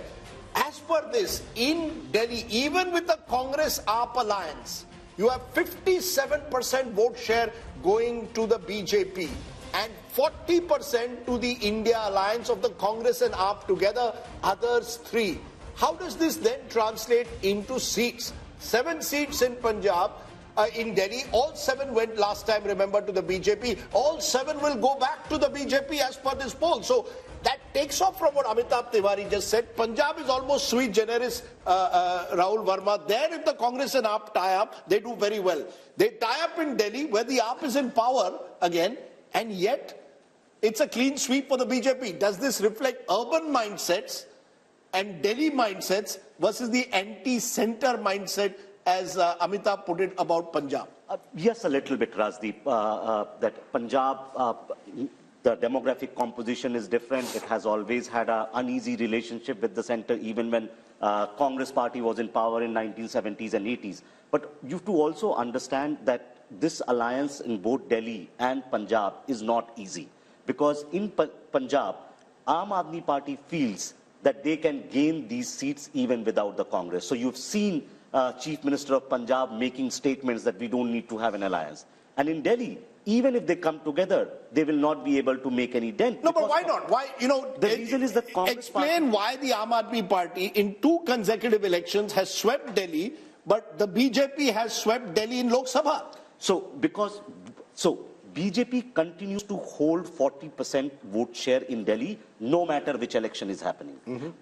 Congress gets 25% when Lok Sabha happens, but when Vidhan Sabha happens or MCD happens, Congress comes down below 10%. So that entire Congress vote, which is in Lok Sabha with them, actually shifts with the BJP. So AAP continues to be around 45 to 50% in assembly elections. But in Vidhan Sabha, BJP gains. No, my view is it's the Modi factor.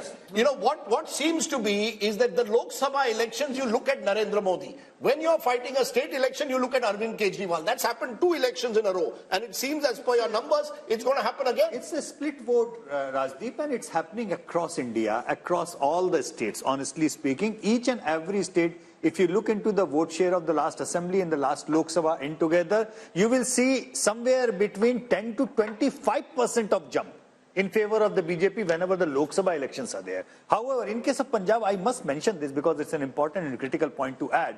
In the last 10 years, in our daily tracker, there are only 3 states where Rahul Gandhi as an individual leader has scored over in popularity over Narendra Modi. 3 states all across India. One is Punjab, one is Tamil Nadu, and one is Kerala. And they have been like that. But one critical thing is, 10 years back, the gap between Rahul Gandhi and Narendra Modi was so huge in all these 3 states that it was a one-way traffic of sort. But over the 10 years, this gap is reducing and reducing and reducing, and it used to be in double digits. Right now, it is in single digits. But you know, the split vote, I think, Rahul, is going to become more and more important. Voters seeing Lok Sabha very different to Vidhan Sabha. And Salman shows that's your big problem in a way. In Delhi itself, in the heart of the national capital, even if you tie up with AAP, it's the BJP that sweeps the election. That suggests to me that that voter is giving a huge bump to the BJP the moment it's a Lok Sabha election and Mr. Modi is on the ticket. No, I look at it a little differently. What I'm seeing is, if this data is correct, and I have no way of knowing whether this is or this is not, we'll find out during the elections. But the Congress vote share is coming up in Delhi because people see, many people remember the governance that Congress has delivered to this country. And that is why I think you see the vote share coming up at when it comes to national level politics. Why that doesn't happen at when state level elections? I don't know what you're saying, Salman Bhai. From 23, it's gone up to 25. That's up 2 up. From 18 is down to 15. That's down 3. BJP was at 57. It's at 57. So you're clutching at straws, really. Rahul, I was talking about the comparison with assembly elections. Somebody said that, during assembly elections, the vote share goes down, and during parliamentary elections, it has come up. So clearly, people do remember that the UP at times are very good, and why should they not? I mean, the per capita income of this country... No, 1 minute, sir. You're still 32% behind the BJP. Rashid Kidwai, this is the problem the Congress is facing. When it comes to a Lok Sabha election, Mr. Modi is on the ticket. It appears that the Congress is not preferred to the BJP. We've seen that. Direct BJP-Congress fights, the Congress loses out now. Even in an alliance with AAP, they may lose out in Delhi. Yeah, but Rajdeep, Delhi's story is very simple. It is due to Muslim vote that swings. In assembly election, Muslim vote tends to favor Arvind Kejriwal's party, and in Lok Sabha election, it favors the Congress. So that is why there is a kind of mismatch. And when we talk about vote share, we must look at the each and every constituency profile, and that's where it matters. So even if some parties maybe 40% plus, another party 57%, in 7 Lok Sabha seats, the results may be slightly different. So vote share. So you make an important point. In a seat like, say, Chandni Chowk or in East Delhi, absolutely, where the minorities are in big numbers, Rashid Kidwai's argument is, and that's where we can go across Sanjay Kumar, that as far as the state is concerned, it may still be 57 versus 25 and 13, but in that concentrated pocket, it may help this alliance, if it comes together, put a tighter fight in 2 seats, at least East Delhi and Chandni Chowk. This is a possibility, Rahul. I don't rule out this possibility.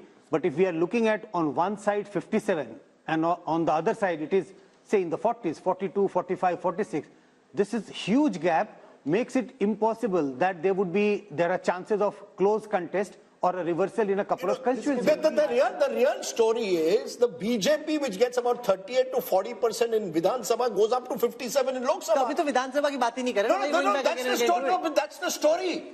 Modi, that's the story for Vidhan Sabha election, not for a Lok Sabha election. Sir, the point is the Modi factor, Rahul, is giving the BJP an 18 to 20% jump. That's the story. From 37, 38%, where it loses to the Aam Aadmi Party, which gets over 50%. So the Aam Aadmi Party is clearly seen as a Delhi regional party.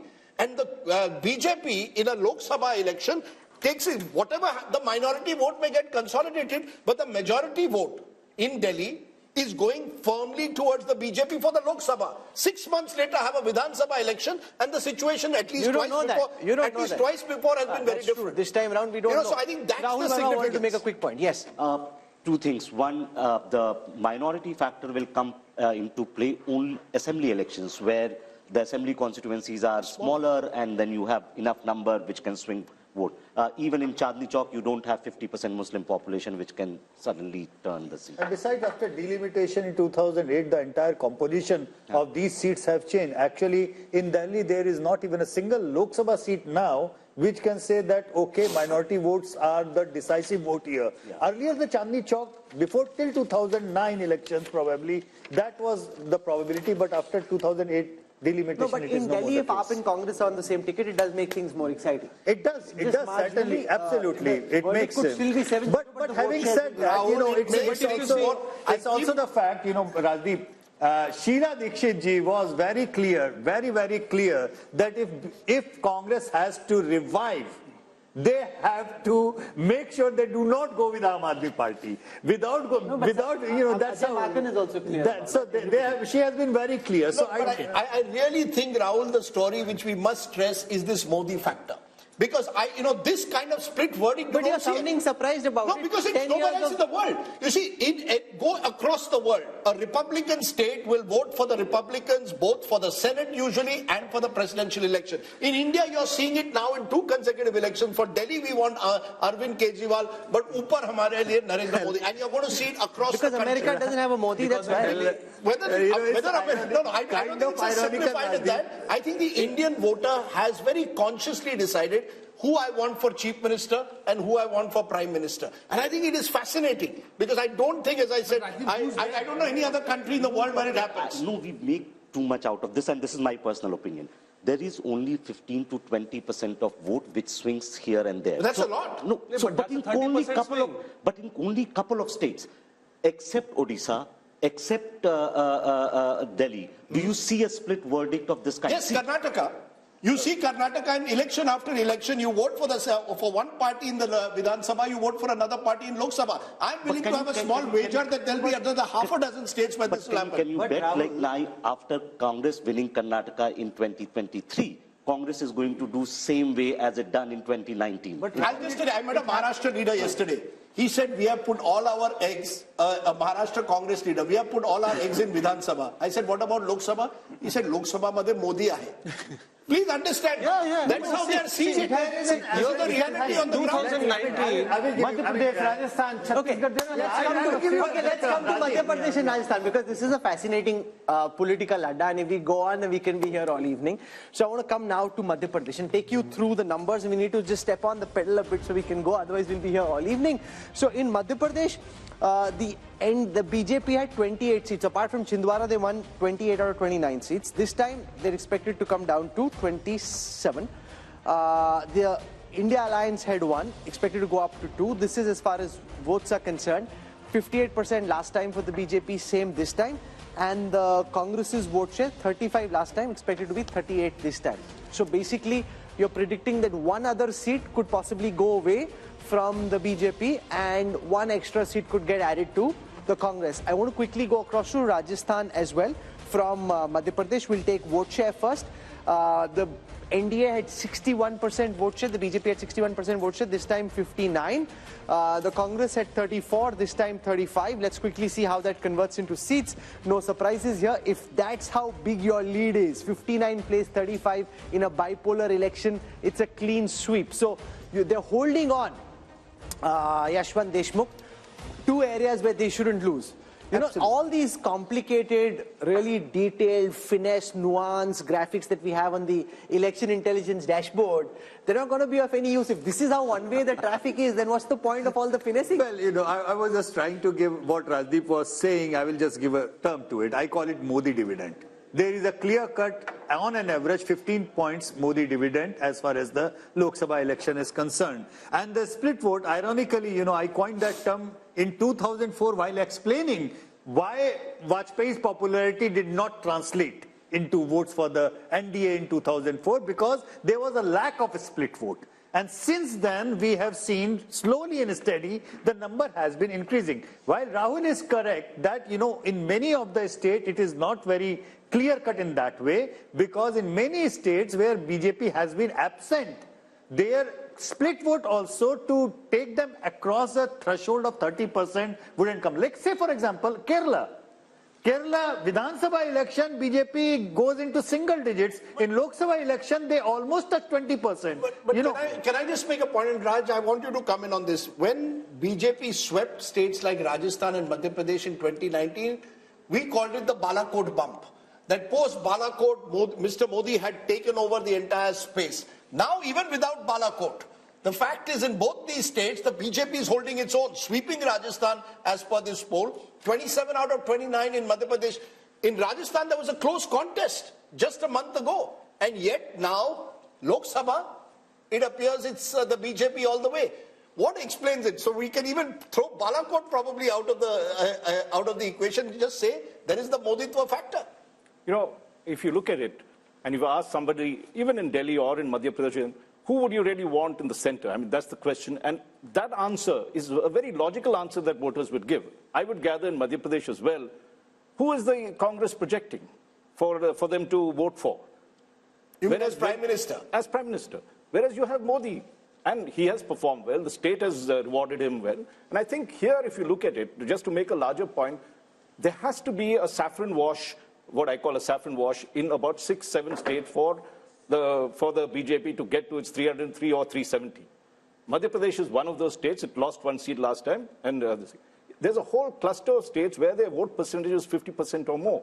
I think, let's take the seats, 223 seats or so where their margin is so big, over 5 lakhs or something, that they will win. Madhya Pradesh is one of those states that's there. So there are 2 points I'd like to make. One is what you were saying earlier, that the Modi factor will work very, very strongly to dispel any state kind of resistance that is building or any Congress support that could move towards Rahul or anything that's there. And 2, these are the kind of states where when we have 50%, the opposition has no chance. Sure, but Amitabh Tiwari, this comes back to the point which many people have been making, that the real battle for the opposition was to try and take on the BJP, where there's a direct BJP-Congress fight. 186 seats last time where there was a fight, the Congress won just 12. If these numbers are to be replicated, it once again shows where the Congress is the main opposition, i.e. Madhya Pradesh, Rajasthan, the BJP is the front runner, and you're seeing the Prime Minister in all his recent speeches not focusing on regional parties, targeting the Congress, the Kamzor Kadi, as the BJP sees it. Yes, so one of the main reasons why BJP is against sweeping both these states is because it is facing Congress as the opposition, number one. Number two, the India alliance partners do not have a single vote in these 2 states. So there is no advantage to Congress of any India bloc formation because it does not get the reciprocity. And number 3 is that, as you said, the Modi factor, let's say. So 33% people, or rather 37% people voted on the name of the PM face. So if you don't have a PM face, you are excluding 37% of the voters from the target Where will segment. these numbers leave the Congress party? They've lost Madhya Pradesh, they've lost Rajasthan Assembly election, they've lost Chhattisgarh. Now you've got a possible sweep as per this Mood of the Nation poll. Will it only further demoralize the Congress in the heartland? Rajdeep, actually that's the real trouble with the Congress party, because Congress is strategist, and that includes Mr. Yogendra Yadav, a new addition in team Rahul Gandhi. And I heard, once he told you also in an interview, he seems to think that the, Congress will get 7, 8, 9 seats in Rajasthan, 5, 6 seats in Madhya Pradesh and in Chhattisgarh. So there is, he's converting that vote percentage, that 40% plus vote percentage of the Vidhan Sabha into Lok Sabha. And that is where I think there is a tactical error, but Rahul Gandhi is buying that. And India Alliance is buying that. So Salman shows this is the real problem in a way for the Congress party to revive itself. These are the states where you needed to focus upon in the last 6 months. You've lost assembly, and now you could be wiped out in Lok Sabha. Rajdeep, you are thinking that the only people who are fighting this election are basically Khargeji and Rahul Gandhi. We have people, we have leaders in our states. They're fighting elections. They're getting ready. So what will become evident later on is, in your own poll, we're seeing, say, for example, a bump of 3 percentage points for India Alliance, which is Congress in Madhya Pradesh, for example. What that tells me is that there is a solid base for the Congress party to build on. And from now until the elections, anything is possible. So, yes, the perception that is being built is that the Modi ji has won, everything is done. And by the way, yes, exactly, the PDA. Let me get to the PDA that my friend Shahzad talked about. The PDA is, what is it? It is propaganda. There is nobody who does propaganda more than Narendra Modi and the BJP. What does D stand for? D is destruction of relationships between brothers, Hindus, Muslims in this country. And what is A? A stands for arrogance of party, of money, of control of media. By the way, in the Hindi belt that we are talking about, how many newspapers carry any news from the Congress party? You know it, and I know it. Hindi newspapers do not carry news of the Congress party. Meanwhile, not just regular news of the Prime Minister. Anytime the Prime Minister says something, he's plastered on television all the time. No wonder people think there is nobody but Narendra Modi, because that is what the media has been projecting. And by the way, I will slightly beg to differ. I read the Dainik Bhaskar every morning, and the Dainik Bhaskar is one of the fine papers of the country that does give a lot of news, including news critical of the state governments in those states. So I don't think that's the reason. So I have a few minutes left. Okay, it's the biggest newspaper across these states, but go ahead. We have a few minutes left, and I want to finish with the other states in North India. So I want to come to Jammu and Kashmir. In Jammu and Kashmir, the NDA is projected to have about 49% of the vote share. That's up 3 from the last time. Remember that a lot of this vote share for the BJP actually comes from the Jammu region, right? The India Alliance which is Congress plus NC plus potentially PDP as well at 36. That's down 3 from the last time. Others at 15. Converted into seats, Yashwant and his team are projecting that the NDA will be at 2, which is where they were last time. The India Alliance, which is all these 3 parties together, will be at 3.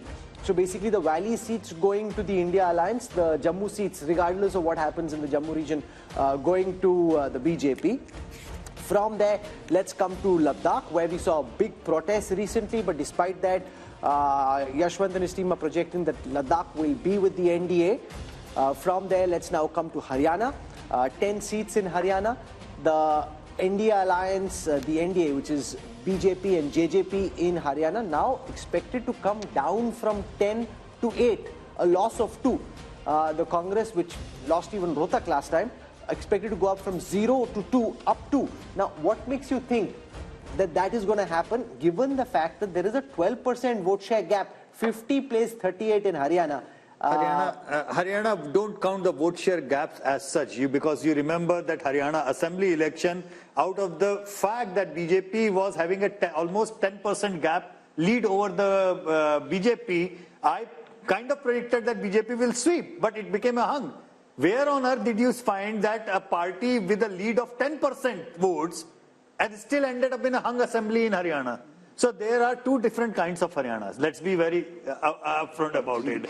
There are 2 different Haryanas. And it's not regional. It's about the demographics of different seats. And the seats where it would be a Jat-dominated seats, they will be problematic for the BJP. The non-Jat seats would be easier for the BJP to win. Let's come to Himachal. Himachal is the one state we haven't dealt with in the north yet. Himachal, 69% vote share for the BJP last time. This time expected to be 60%, down 9. The Congress at 27, expected to go up to 29. Remember, in Himachal, of the 4 seats, they are predicting that the BJP will pick all 4, the India Alliance none. The government in Himachal Pradesh at this time is the Congress government of Sukhwinder Singh Sukhu. Despite that, the Congress makes no gains in the Lok Sabha election in Haryana. Then the last state is Uttarakhand, where they're predicting just a small dip in the NDA's fortunes when it comes to vote share, from 61 to 59, down 2. India Alliance at 32, up 1. But when it comes to seats, all 5 seats predicted to go to the BJP. Therefore, when you look at the big picture, from the first region that we've looked at, and this is, if you're a T20 match and it's power play and you've just finished 6 overs of the 20, think of North India like this. The projected seat share across North India. First, the vote share across North India. NDA 52%, India Alliance 38%, others 10. That's a 14% double-digit gap, and that includes, remember, Punjab, where the BJP is relatively smaller in terms of its vote share. How does this translate into seats, Rahul? And I think this is the story, and this has been the story not just now, but also 2014 and 2019. 154 of the 180 seats, as per the mood of the nation, done by C voter, go to the NDA, 25 to India Alliance. And remember, of these 25, majority again coming in from Punjab. Effectively, Rahul, that means it's almost game, set, if not match, just when you look at the North Indian numbers. I mean, it is almost impossible then for any side to match up when you lose so big in such a large part of the country. And it's been the northwest monsoon that has really won the BJP 2014 and 19. We haven't come to the west yet. You've seen the northern torrential downpour in favor of the BJP. We'll show you what's happening in the east and what's cooking around the Bay of Bengal in the east, and what's happening in the west along the Arabian Sea. So all that coming up in the second hour of programming. We've dealt with the north, where if this was, Rajdeep said, a T20 match, this is just one-way traffic in this T20 match. You got one team which is blazing away. 6 overs, 100 runs. 6 overs, 100 runs. 14 runs and over, or 15 runs and over. Which, really makes it almost impossible to come back. And the thought that's coming to my mind, there you see my election intelligence dashboard working. So many great ideas, so many different data sets which we are cutting and dissecting and diving. I'm wondering what's the point. If it's all pointing in the same direction, then there's going to be a lot of effort which won't really yield too much results. But anyway, unlike the opposition, we need to fight on. We need to bring all those data sets together for you.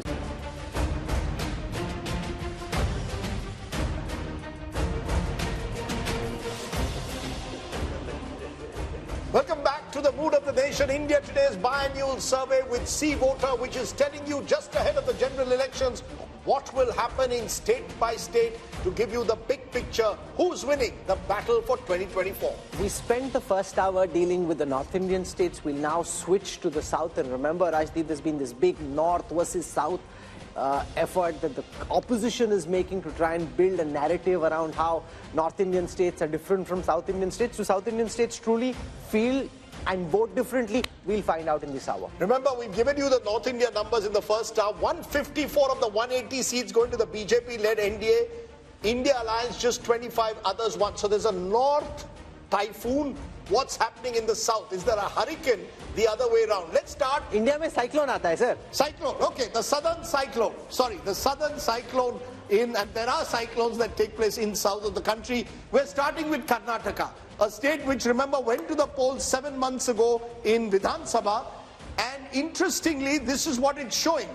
In terms of vote share, the NDA is way ahead of the India Alliance. Remember, there's a Congress government in Karnataka. 53% at the moment to the NDA, 42% to the India Alliance, others 5%. This is identical in vote share compared to 2019. How is this translating into seats? Remember, 28 seats in Karnataka, 25 were won by the BJP last time. And we are saying the BJP is down just 1. 24 from, remember, 27 now includes the JDS, which has joined hands with the BJP there. So the BJP, JDS 24, that's down 3, but they're still holding its own. India Alliance just 4 in a state where the Congress is in power, and India Alliance means effectively Congress here, others 0. So you've got the first southern state giving bad news to the Congress party. And Rajchandappa, it's your home state, so why don't you kick off? It suggests very different verdict to what we saw 7 months ago when the Congress won pretty decisively. But let's say, Rajdeep, it's not surprising in Karnataka. If you recall, it started from Karnataka when Rajiv Gandhi swept Karnataka, winning about 26 or 28 seats in 1984. Within 3 months, Ramakrishna Hegde was elected as chief minister. We're going to see the reverse polarization happening in this case, where for Karnataka they felt that the Congress was good, it was needed because the BJP government was not effective, and therefore the voters likely to tilt towards giving Modi the mandate, because he did campaign extensively there. He did push, if you remember the final phase, a certain percentage up over there. So Karnataka, and the other thing BJP has smartly done is tied up with the JDS. So the Vokliga vote, which would have made a decisive difference in Old Mysore and others, is getting split across these two. And secondly, if you look the way they have mended fences with the Lingayats, bringing Vijayendra, who's the son of Yedurappa, into the picture, the BJP has tried to cover its flanks. But let us see. I mean, Shiv Kumar is a wily contender. And you might see a little more seats going this way towards the Congress, So, Yashwant, given the fact that Siddaramaiah and Shiv Kumar were in Delhi, and now you've got DMK ministers, you've got Pinari Vijayan trying to hit out at the center for not giving enough finances to the South, could that potentially become an issue? Because I was seeing in the South, there was a lot of traction, at least on social media, around this issue. As of now, it's just in its infancy. Could it build into a bigger headache for the BJP in the weeks to come? Possible, because you see, without the JDS, BJP was in deep trouble. And they were pragmatic enough to take that much of arithmetic along. 6 months back, the same MOTM was showing BJP was in disarray because 10% approximately JDS votes of Vokaligas going along that. Now, that's largely in Old Mysore. Largely in Old Mysore. But the thing is that it's not just like, it might be decisive in Old Mysore, but there are pockets in across Karnataka, particularly in North Karnataka, where even 5 to 6% of Vokaliga votes shifting the BJP way will do the magic. However, the point which you are making, it's a North versus South divide, and the campaign that we are now watching in social media, that is an uncharted territory. Because I don't think any election whatsoever in the last 75 years, that play has been there. Barring the Tamil Nadu politics, outside that, the North-South divide was never played like that. So that's important. It's very important. And this issue is still just about germinating. It's just germinating. Amitabh Tiwari, is there seamless transfer of votes from the Janata Dal secular to the BJP, or do you think it might seem like that, but on the ground, it's not so easy to transfer? See, JDS vote is largely anti-Congress vote. See, the regional parties have been born out of anti-Congressism. And if you see the gap between India bloc and the NDA bloc, it's 11%, and out of which 9% is largely JDS. So JDS has pockets of influence in not only the old Mysuru, but even the Bangalore region.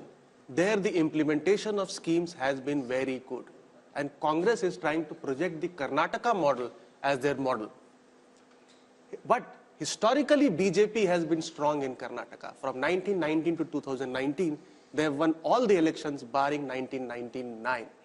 And surprisingly, BJP today, even in 2019, is the single largest party in South of India. Because South of India, there are regional parties who dominate and not the Congress party. Sure, and that's also primarily because they won 25 seats in Karnataka last time. So Rahul Verma, let's come back to our debate that we had when we discussed Delhi. That the same voter who 7 months ago voted for Congress, possibly Siddaramaiah as CM, apparently 7 months later wants Modi as PM.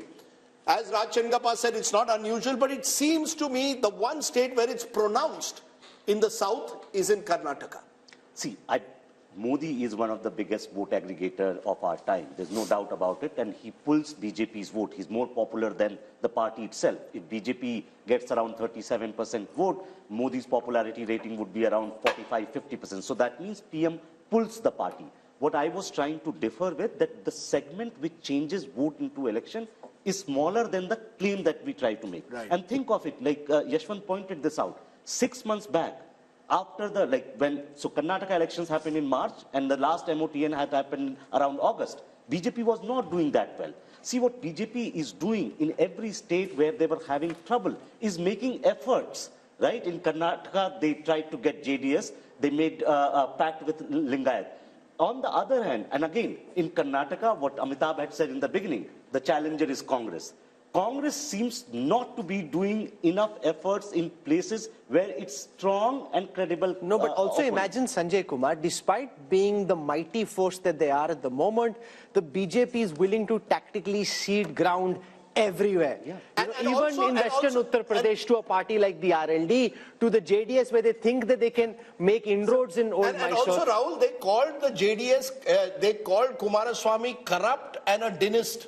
I mean, it was very clear. We will never touch the JDS. You'll recall no, they called Mukul Sangma all kinds of things. Till the day the numbers came out, then they changed their mind. So the level of flexibility is very great. You know, Sanjay Kumar, because this was one of the states where there was a potential double-digit loss for the BJP. So also look at the irony. The party that is supposed to have the ideology shows political dexterity. The party with no ideology, so to speak, in terms of certain core philosophical issues, is very rigid when it comes to tactical alliances. Sanjay Kumar.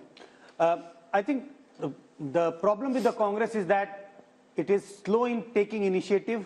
I would say even lazy in taking initiative. And if you look at the BJP on the other hand, even if they realize that they are going very strong in 2024, but they don't want to leave any chance. And my own sense is that if you talk to any BJP leader, they are pretty sure that they are winning 2024.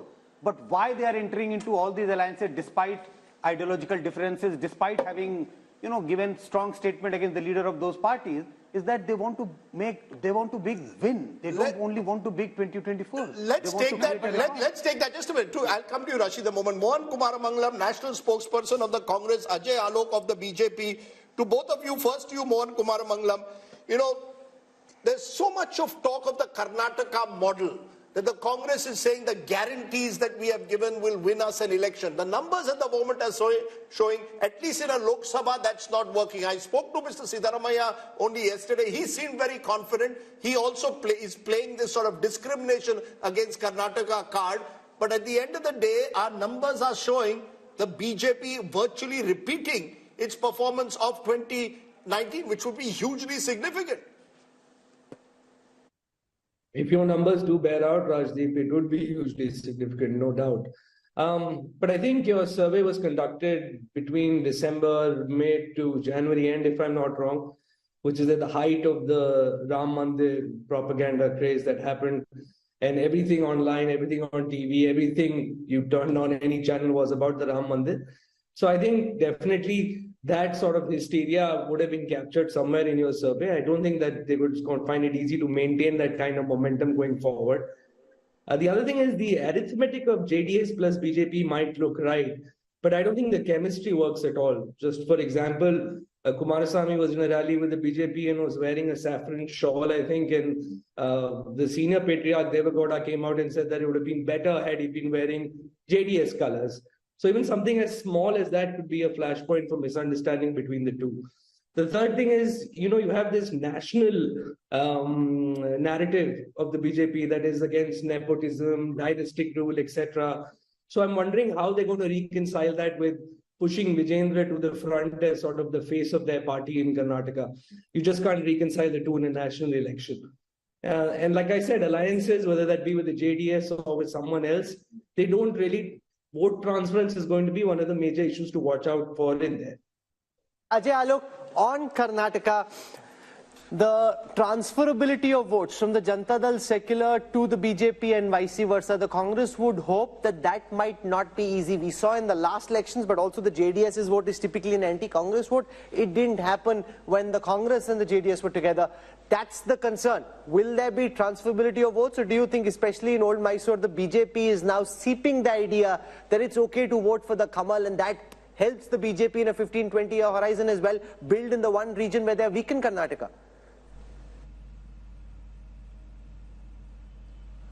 See, one thing they are conveniently forgetting, that Congress snatched almost 6 to 7% of JDS votes in the last Vidhan Sabha election, but they were not able to snatch our votes. Our votes percentage was quite the same, 36.2, what we got and what we got in the last assembly election. And JDS vote bank significantly reduced from 19-20% to 13%, and this was majority or majority vote completely. It was minority vote which shifted to the Congress. Now there is a feeling of angst and there is a feeling of appeasement everywhere in Karnataka, and how the Karnataka government is performing since they have formed the government.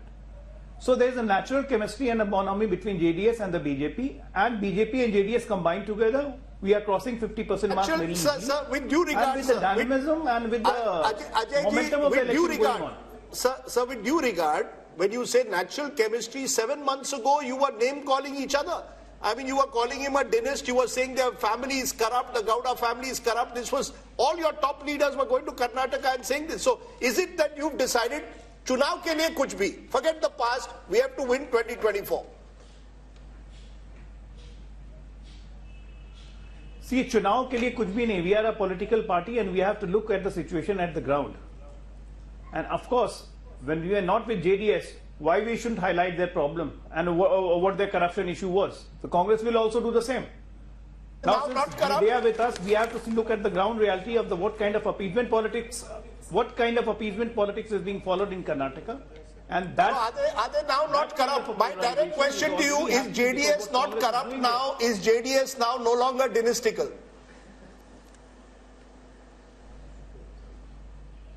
Well, it is dynastical. As far as corruption the matter goes, it's all in the court. If they are convicted, they are corrupt. And JDS is dynastical, there is no doubt about it. We are having a strategic alliance with them. They are not merging into BJP. Yes, Rashid Kidwai, you wanted to make a point. I think, Rajdeep, if Yashwant Deshmukh's figure come true in Karnataka, this would really reflect mood of the nation. Here is a government which is a proven track record, performing well. The Congress party is there on the ground. It's not a lazy party, at least in Karnataka. And in spite of that, if they lose badly, that will tell you a mood of the nation, a pro-Modi wave. Second thing is, it will also create a huge political upheaval. You remember, there was a lot of rivalry going on between Siddaramaiah, Chief Minister, and DK Shivakumar. And this will, become a big issue. So are you saying the possibility of that government either falling as it did after 2019, or are you saying there could be a change in Chief Minister if these numbers hold? All kind of possibilities are there. If this happens, then I don't see future for Siddaramaiah government there. Okay. From Karnataka, let's come to Telangana. I'm just trying to keep it moving so we're able to give enough time, because otherwise we have very irate viewers in a particular state that this is how important our state is and you didn't give us enough time. So let's just try and keep it moving. Let's come to Telangana. We look at the vote share numbers for Telangana first and then the seat share numbers. So in Telangana, the BJP thinks they will be able to gain ground. They had 4 seats the last time. So when we look at the seat share for the BJP in Telangana, our poll is predicting 21%, just marginally up, 1% up from the last time. The big jump here is for the Congress, which was at 30% last time, this time at 41%, whereas the BRS and the other parties, which includes OVC, coming down to 38 from 50% the last time. So the big change really is the bump in the fortunes of the Congress and the decline in the fortunes of the BRS. How does this translate into seats? The only sliver of hope that we're seeing of all the numbers that we've put out so far in the Mood of the Nation opinion poll are actually coming from the 17 seats of Telangana, where the Congress's tally is expected to go up from 3 potentially to 10. That's up 7 from the last time. The BJP was at 4, could come down to 3. That's down 1. The BRS was at 9, could come down to 3. That's down 6. The AIMM stays where it was the last time. So OVC wins his seat. 3 to 10. Now, from what I know, Amit Shah and the BJP big guns will be figuring out some way कि इनको ये 10 नहीं देनी है, इनको कुछ नहीं देना है भाई. You know, Rahul, the fact is honeymoons do exist. You know, I know that we are in a world where even live-in relationships are now looked at with a question mark, but a honeymoon is still fine. In the poll, the honeymoon is on. Whether it will be on in May or not, we don't know. This is the one state where at the moment, Yashwant's poll seems to suggest that the honeymoon is on. They just won an election, 2 months ago? And therefore, there isn't even enough time for any anti-incumbency as of now to build. That's the sense I get, Yashwant. Am I right? Because in the contrast with Karnataka here seems clear, where the Congress is still very much the new party that has just toppled a 10-year-old government. I think Congress is reaping benefit of the popularity of Revant Reddy. I think what is happening here is that in absence of any national leadership popularity or popular national leadership, Congress has to now look around for the popularity of their local leaders, and this is one state where definitely the popularity of Revant Reddy is. So why is it working in Telangana but not Karnataka? It's not working simply because we have got 2 popular contenders, and Rashid Bhai might be able to tell this, but I am dead sure that the Deputy Chief Minister of Karnataka would not like Congress to win in Karnataka in Lok Sabha election, because if Congress loses Karnataka in Lok Sabha election, that paves the way for him to become the Chief Minister. I think this is a bit unfair, because Mr. D.K. Shivkumar, and Rajdeep would correct me if I'm wrong, played a very big role even in Telangana, the amount of efforts he made there. So so far he's a disciplined soldier of the Congress. But let's be very clear. It appears one regional party is the one completely getting squeezed out here. Chandrasekhar Rao has virtually gone dormant since that defeat. That vote, the Congress seems to have captured to a large extent if these numbers hold. And the BJP has its pockets in Telangana, but has not been able to truly spread across the state. Would that be a fair understanding, Amitabh, of these numbers? Yeah, I see. In a largely bipolar national election, the regional parties tend to get squeezed out, and Telangana is one of the states. But it reveals a very fascinating insight: is that Congress, wherever is it gaining, it is gaining at the expense of regional parties, and that is the basic problem in that India alliance. It is gaining at the expense of BRS and not BJP. So how can it lead an alliance of regional parties where the regional parties have been formed out of anti-Congressism? TMC has come out of Congress. YSRCP has come out of Congress. SP has largely done anti-Congress politics. But it also shows there is no substitute for hard work on the ground, Rahul Verma. The fact is the Congress in Telangana genuinely made an effort in the last 1 year or 18 last 6 months. Yeah, I mean 6 months. After the Karnataka but to election. be fair, after Karnataka they got momentum, Rahul. But there was a sense that the Congress in Telangana was slowly, at least, they were there on the ground. They were more visible after Karnataka, no doubt about that, Rahul. But I think, would it be right to say that there is a lesson there? You work hard on the ground, you throw up a leader like Revant Reddy who's able to connect, and maybe, just maybe, who knows where the future is? Telangana has been a Congress state. Indira Gandhi contested from Medak all those years ago. But at least in Karnataka and Telangana, you have a party on the ground. We all are taught this lesson from childhood, that you have to work hard to get something, right? Zameen par raho. So it's not just for politics that you have to work hard. Sometimes, see, Congress also, not just because of the hard work in Telangana, but also some of the mistakes that BJP as well as BRS made in Telangana, which gave that kind of edge to Congress in Telangana. And of course, Revanta is now very, very popular. BRS is not picking up from the defeat it faced last time, and that's the advantage they are getting. And BJP has still not been able to figure out what its Telangana strategy is going to be, unlike in other states. So are they going to make efforts as they did in Karnataka or Maharashtra or Bihar in Telangana or not? So that still remains to be seen. That's interesting, Raj Chengappa, because, you know, the BJP has also been caught in Telangana between do we play OBC politics, do we project an OBC leader, what, you know, do we take strident anti-Muslim politics, will that take us forward? Somehow, for all the gains they made in Telangana 5 years ago, they've remained stagnant. One of the few states where they've not, you know, multiplied overnight. I think the BJP is still shell-shocked by what happened. And the way the Congress came in and snatched what they thought was their territory, because KCR was on the decline, and the Congress smartly moved in and got the prize.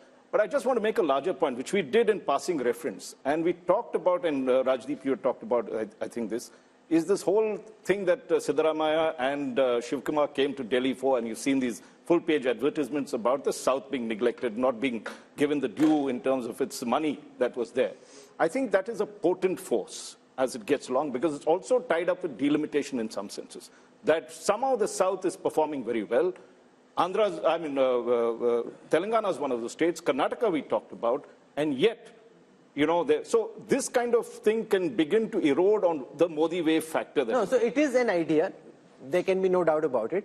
But does the opposition have the wherewithal to mount it into a meaningful idea, take it down to the ground in the weeks before polling? No, I'll give you a very interesting example. Mr. Pinarayi Vijayan is in town today. He led a protest. The Congress decided not to join it because the left is their prime opponent in Kerala. So there are internal divisions. But when I asked Mr. Siddaramaiah, he said, yes, we would like to hold a convention of all the southern chief ministers soon. So they will play this card. And at least it's a card with some emotional connect. No, but it's also Picho Suja.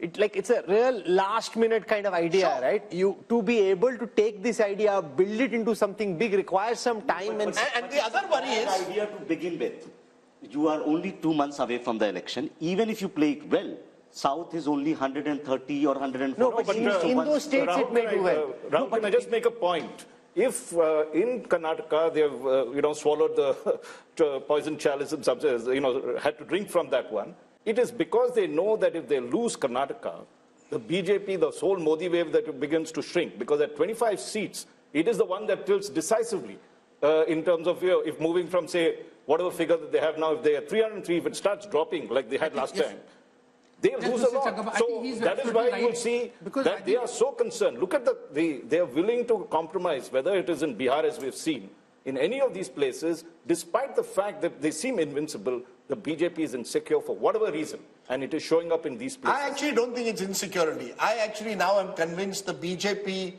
as you saw with Mr. Modi talking about 370 and 400, it's like pushing your troops to try and conquer what is seemingly impossible. So you say Karnataka, okay, people are saying we are going to lose there, put all your might in Karnataka. The Prime Minister's repeated trips to the South at a time when, you would have thought they would say, okay, South is an area where we will not do well, suggests that actually they think South is a growth area. It's fascinating. Okay, so one seemingly impossible thing, but why not? When you are talking about the possibilities, if the BJP can go all the way to bring the JDS, if the BJP can go all the way to bring Nitish Kumar, why nobody is talking about possibility of BJP and BRS coming together? Look, the BJP at the moment, the BJP is hunting for allies all over. The BRS is a potential ally, but I think they see Telangana as one of the states where they want to grow in the future. And to grow, they have to finish the BRS. See, once the regional party is finished, make it BJP versus Congress in Telangana, advantage BJP. So that's the one reason why they may hesitate from taking on the BRS. And Chandrasekhar Rao is a wily leader. I think Kumaraswamy is desperate. But Rajdeep, correct me, Raj. No, I just want to make a quick point to what you made. Yeah. The fact is that Modi came into Telangana for an election campaign and said that KCR approached him to help out his son, and so there was this talk of an alliance that was building over there. And of course, as we've seen, they've patched up with JDS. Exactly. Okay. Yeah. Exactly. So the point which Rahul, Telangana is fascinating, but we need to move on because otherwise we'll get caught in the politics of one state and then people in Andhra will start feeling bad, and that's never a good idea when you're discussing Telangana and Andhra Pradesh. So Andhra Pradesh on your screen next. 25 seats here. I look at projected vote shares first. The YSRCP of Jagan Reddy had 49% vote share last time. That's projected to come down to 41. That's 8 down from the last time. But the TDP, which was at 40% the last time, is now expected to go up to 45.